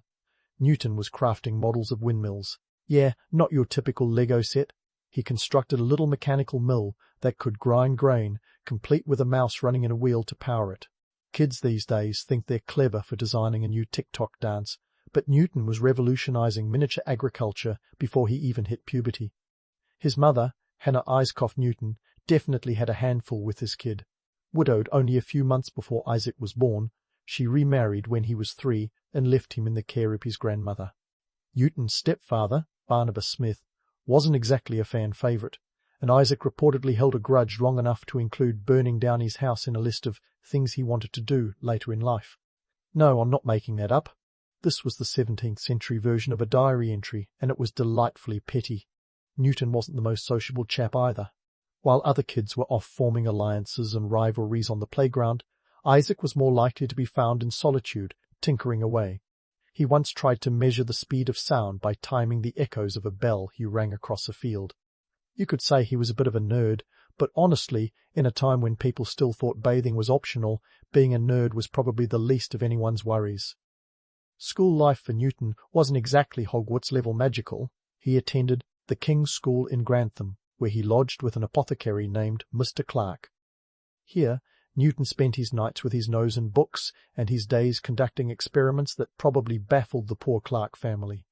While his classmates were off doing, well, whatever kids did for fun in the 1650s, Newton was busy reinventing the wheel or discovering the principles of motion. Teenage rebellion, for him, looked like inventing sundials and water clocks. I mean, who needs a curfew when you're tracking time by the sun? Despite his apparent disinterest in the typical school curriculum, Newton's academic prowess couldn't be ignored. By the time he was a teenager, he was top of his class. This was a pretty big deal, considering the era's educational philosophy was more about rote memorization and less about encouraging free thought. But Newton's mind was a bit like a runaway carriage. Once it got going, good luck trying to stop it. Fast forward to 1661, and Isaac found himself at Trinity College, Cambridge. Now, Cambridge in the 1660s wasn't exactly the bustling hub of intellectual fervour it is today. The university was still reeling from the English Civil War, financially strapped, and struggling under the weight of medieval scholasticism. But Newton found himself in a place that allowed for more intellectual freedom than his previous schooling had offered. He dove headfirst into the works of Galileo, Descartes, and Kepler, like a kid finally let loose in a candy store. He wasn't just consuming these ideas, he was preparing to upend them. His notebooks from this time are filled with questions and musings that would later form the basis of his revolutionary theories. But let's not pretend it was all smooth sailing. Newton's early years at Cambridge were also marked by a lot of self-doubt and intense study sessions. He wasn't exactly the collegiate poster boy for social life. His idea of a good time was spending hours locked away in his room, scribbling away at problems that most people didn't even know existed. Newton's early life was a cocktail of solitude, curiosity, and a dash of vengeance against stepfathers. It was a time when he laid the foundational blocks of his intellectual empire through sheer force of will and an unyielding obsession with understanding the universe. The kid who started off building windmill models would soon be formulating the laws of motion and universal gravitation. But for now, he was just Isaac, the boy who preferred the company of books and ideas over people. A choice many of us can relate to, especially when those ideas are as groundbreaking as his would turn out to be. So, there he was, Isaac Newton at Cambridge, a place not exactly known for its wild parties or social butterflies in the 1660s.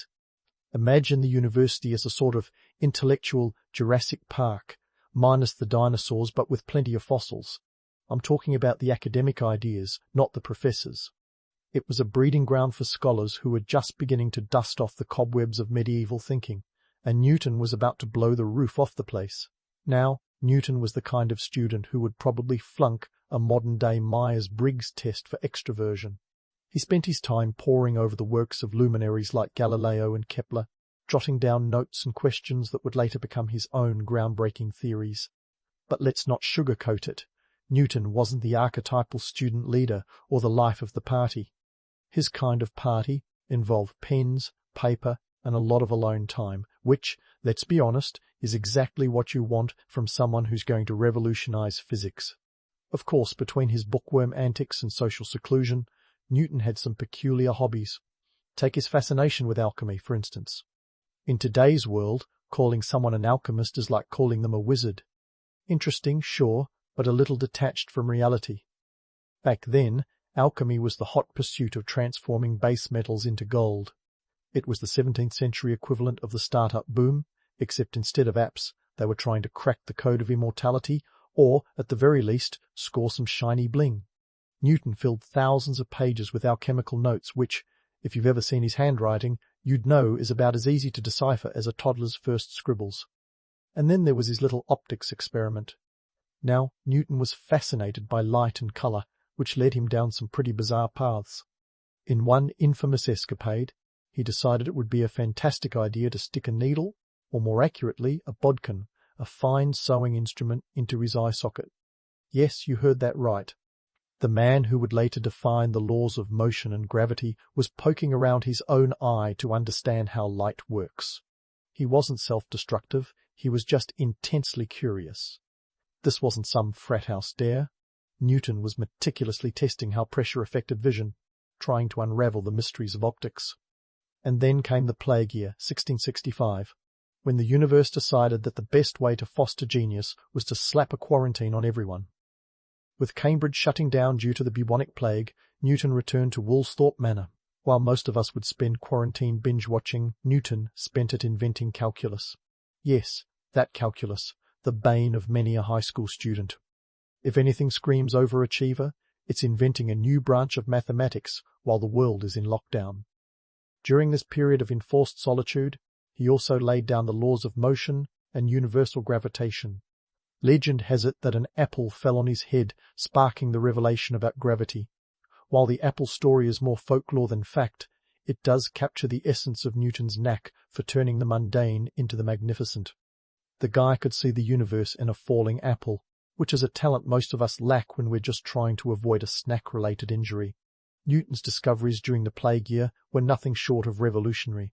His work on gravitation posited that every particle of matter in the universe attracts every other particle. a concept that sounds almost romantic until you realize it's the scientific explanation for why your last diet failed.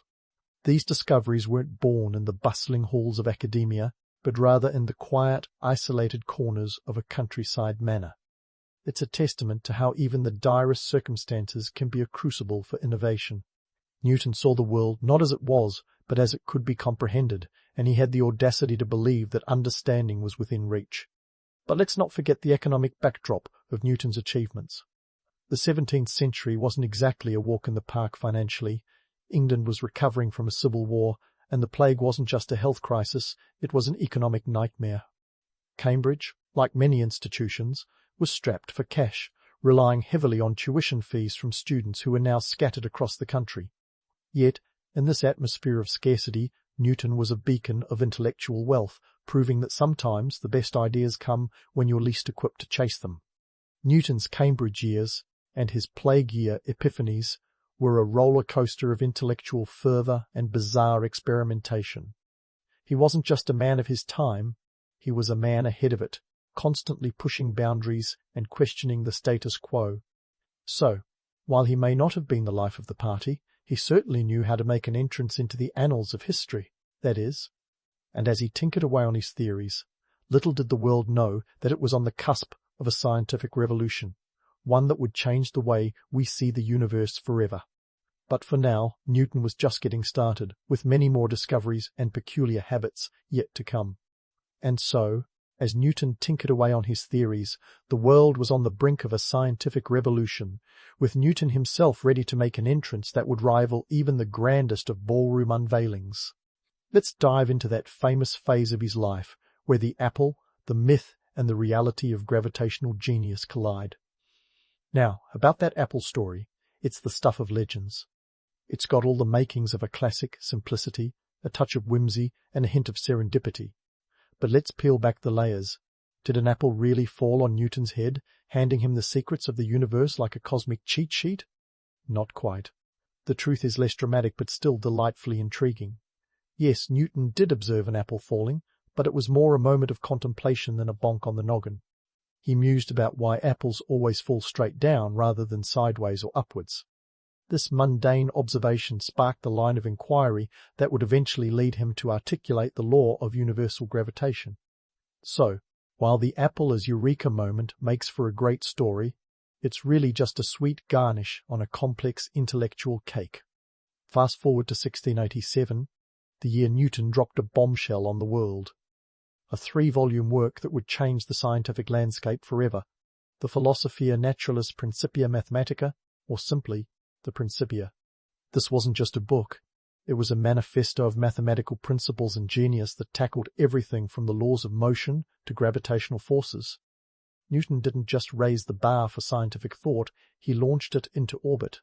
But let's not pretend the journey from idea to publication was all smooth sailing. Newton faced more than a few roadblocks, both financial and political. Publishing a book in the 17th century was no small feat. It wasn't like today, where you could self-publish an e-book with a few clicks. No, getting the Principia into the world required real money, and Newton wasn't exactly swimming in it. Enter Edmund Halley, yes, the comet guy. Halley recognized the brilliance of Newton's work and offered not only his encouragement, but also his financial backing. He even covered the publication costs out of his own pocket, which was no trivial sum. Even with Halley's support, Newton had to navigate the academic quagmire that was the Royal Society. Picture it as a club of the most elite minds of the time who loved their debates as much as their powdered wigs. The society was broke, having spent its funds on a lavish and ultimately unsuccessful history of fish. Yes, fish. So, Halley persuaded them to publish Newton's work, essentially putting his reputation on the line and convincing them that this was the real catch of the century. And let's talk about the content. The Principia wasn't just revolutionary, it was dense, technical, and, let's be honest, a bit of a slog for anyone without a PhD in mathematics. Newton's prose was about as friendly as a porcupine in a balloon factory, precise but prickly. He laid out his laws of motion, including the famous ferma, force, equals mass times acceleration, and explained how these laws applied to celestial bodies. It was a framework that described not just earthly phenomena, but the very mechanics of the cosmos. The Principia wasn't just a scientific text, it was a declaration of intellectual independence. It showed the world that the universe wasn't a chaotic, unknowable mystery, but a well-oiled machine that could be understood through mathematics. This was Newton's way of telling the world, hey, we can actually figure this stuff out, and here's how. Yet, the Principia's impact extended beyond the pages and into the corridors of power. Newton's work offered a new way to view the universe, one that was predictable and governed by laws. It was a huge leap from the mysticism and superstition that had clouded scientific inquiry for centuries. His laws of motion and gravitation provided a scientific basis for the Enlightenment, essentially handing philosophers and scientists a new toolkit to explore everything under the sun and beyond it. But let's not gloss over the political maneuvering required to get the Principia published. The Royal Society, with its financial woes and internal politics, was a minefield. Newton had rivals like Robert Hooke, who claimed that Newton had borrowed from his ideas on gravitation. This was the 17th century equivalent of a Twitter feud, with letters flying back and forth. Hooke's claim that he had inspired Newton's work was a thorny issue, and Newton, known for his less-than-sunny disposition, was not one to back down. The tension was palpable, and it took Halley's diplomacy to keep things from boiling over. Hooke's death in 1703 finally cooled things down, but it was a reminder that genius often walks hand in hand with a bit of drama. In the end, the Principia was published, and the world had to reckon with its new reality. Newton had not only written a book, he had changed the fabric of scientific thought. His work laid the groundwork for modern physics and astronomy, setting the stage for future giants like Einstein to build upon. It was a seismic shift, the ripples of which are still felt today. Newton's ideas on gravity and motion weren't just academic, they were revolutionary, altering everything from how we understand planetary orbits to the trajectory of a space shuttle. And so, with the Principia published, Newton's gravitational epiphany moved from a private revelation to a public revolution. He might have started with a simple question about why apples fall, but the answers he found reshaped humanity's understanding of the universe. And while the apple story might be more myth than reality, it captures the essence of Newton's genius, the ability to see the universe in the everyday and the audacity to explain it.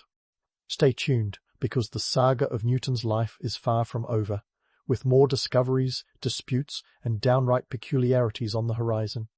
And so, with the Principia making waves across the intellectual seas, Newton found himself navigating a new kind of storm, one filled with coin flippers and calculus controversies.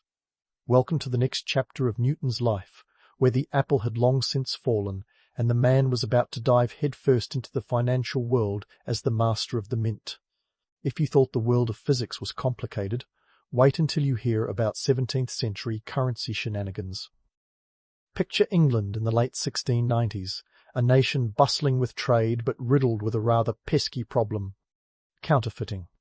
People were clipping coins, literally shaving the edges off to melt down and sell the silver.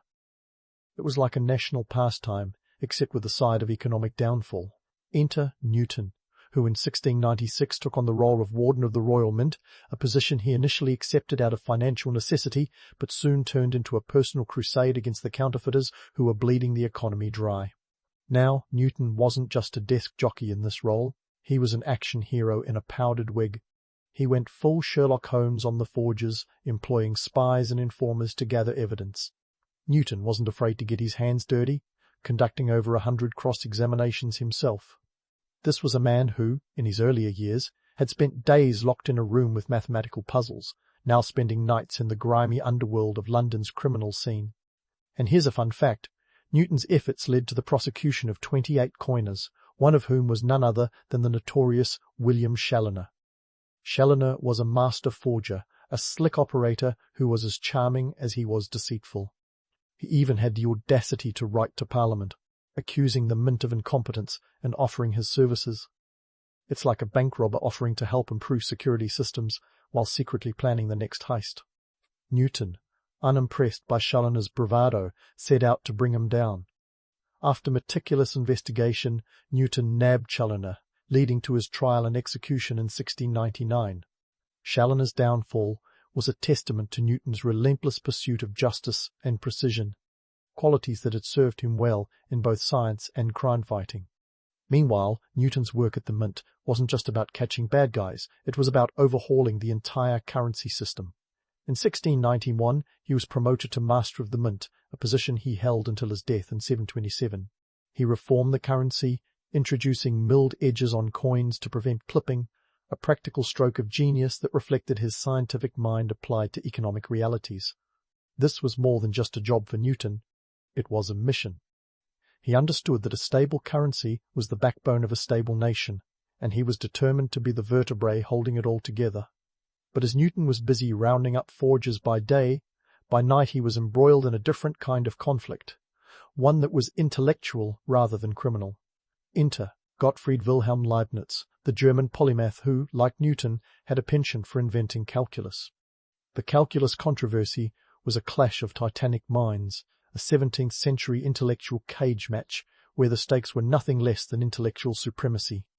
Both Newton and Leibniz had developed calculus independently, but the question of who did it first was a matter of fierce dispute.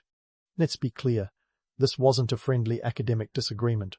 It was more like an academic street brawl, with both camps exchanging barbed letters and mounting accusations. Newton claimed he had developed calculus first, while Leibniz published his version in 1684, 3 years before Newton's Principia. The Royal Society, with Newton's not-so-invisible hand guiding the pen, investigated the matter and, surprise, surprise, sided with Newton. It's worth noting that Newton was the president of the Royal Society at the time, so objectivity wasn't exactly the name of the game. The verdict declared Newton the inventor of calculus, but the decision reeked of bias, leaving Leibniz fuming across the channel. This was a rivalry that transcended borders, a bitter feud that consumed both men. Their dispute was less about the mathematics and more about the recognition and legacy. It showcased the petty side of genius, a reminder that even the brightest minds can be clouded by pride. The calculus controversy wasn't resolved until long after both men had shuffled off this mortal coil, but it left an indelible mark on the history of mathematics. Newton's later years were a whirlwind of minting money and mounting rivalries, a testament to his multifaceted genius and relentless drive. He was a man who could revolutionize physics, combat counterfeiting, and engage in mathematical warfare, all while keeping a rather formidable wig in place. As we delve further into his life, let's not forget that Newton was more than just the sum of his discoveries. He was a complex character, driven by ambition, curiosity, and a touch of the vindictive. Stay tuned for more tales of this scientific titan, as we explore how his legacy continued to unfold in the years to come. By the time Newton shuffled off this mortal coil in 1727, he had become a legend, a man whose name was whispered in reverent tones across Europe. But let's not kid ourselves. Newton's path to becoming a national hero was paved with quirks and a fair bit of social awkwardness. Imagine being the brightest star in the scientific firmament, yet still preferring the company of numbers over people. Newton was the kind of guy who could redefine gravity, but struggled with the gravitational pull of a dinner party conversation. You see, Newton was a paradox.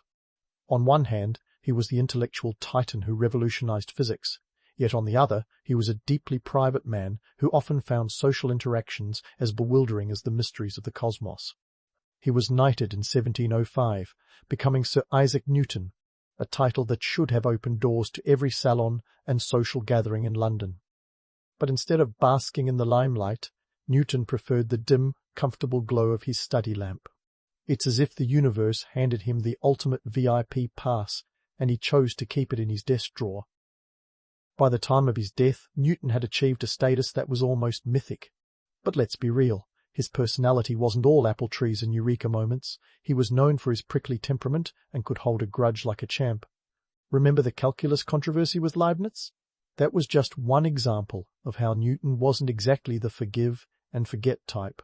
Even in his final years, he was embroiled in disputes with other scientists, including the likes of John Flamsteed, the Astronomer Royal, whom Newton reportedly tried to undermine by publishing Flamsteed's star charts without permission. Talk about a celestial-sized breach of etiquette. Yet, despite his social shortcomings and occasional pettiness, Newton's legacy was monumental. He didn't just give us the laws of motion and universal gravitation. He laid the groundwork for the Enlightenment, a period that saw the flowering of reason and science over superstition. His work paved the way for future thinkers like Voltaire and Locke, who championed the power of human reason. Newton showed the world that the universe was a machine governed by laws that could be understood, not an inscrutable mystery controlled by capricious deities. Newton's influence extended far beyond the realm of science. His work on optics, for instance, revolutionized the way we understand light and color, leading to advancements in everything from art to technology. He invented the reflecting telescope, a device that became a staple for astronomers everywhere. The very lenses through which we view the stars today owe a debt to Newton's vision. But let's not get too starry-eyed. Newton wasn't a saint, he was a man, and like all humans, he had his flaws.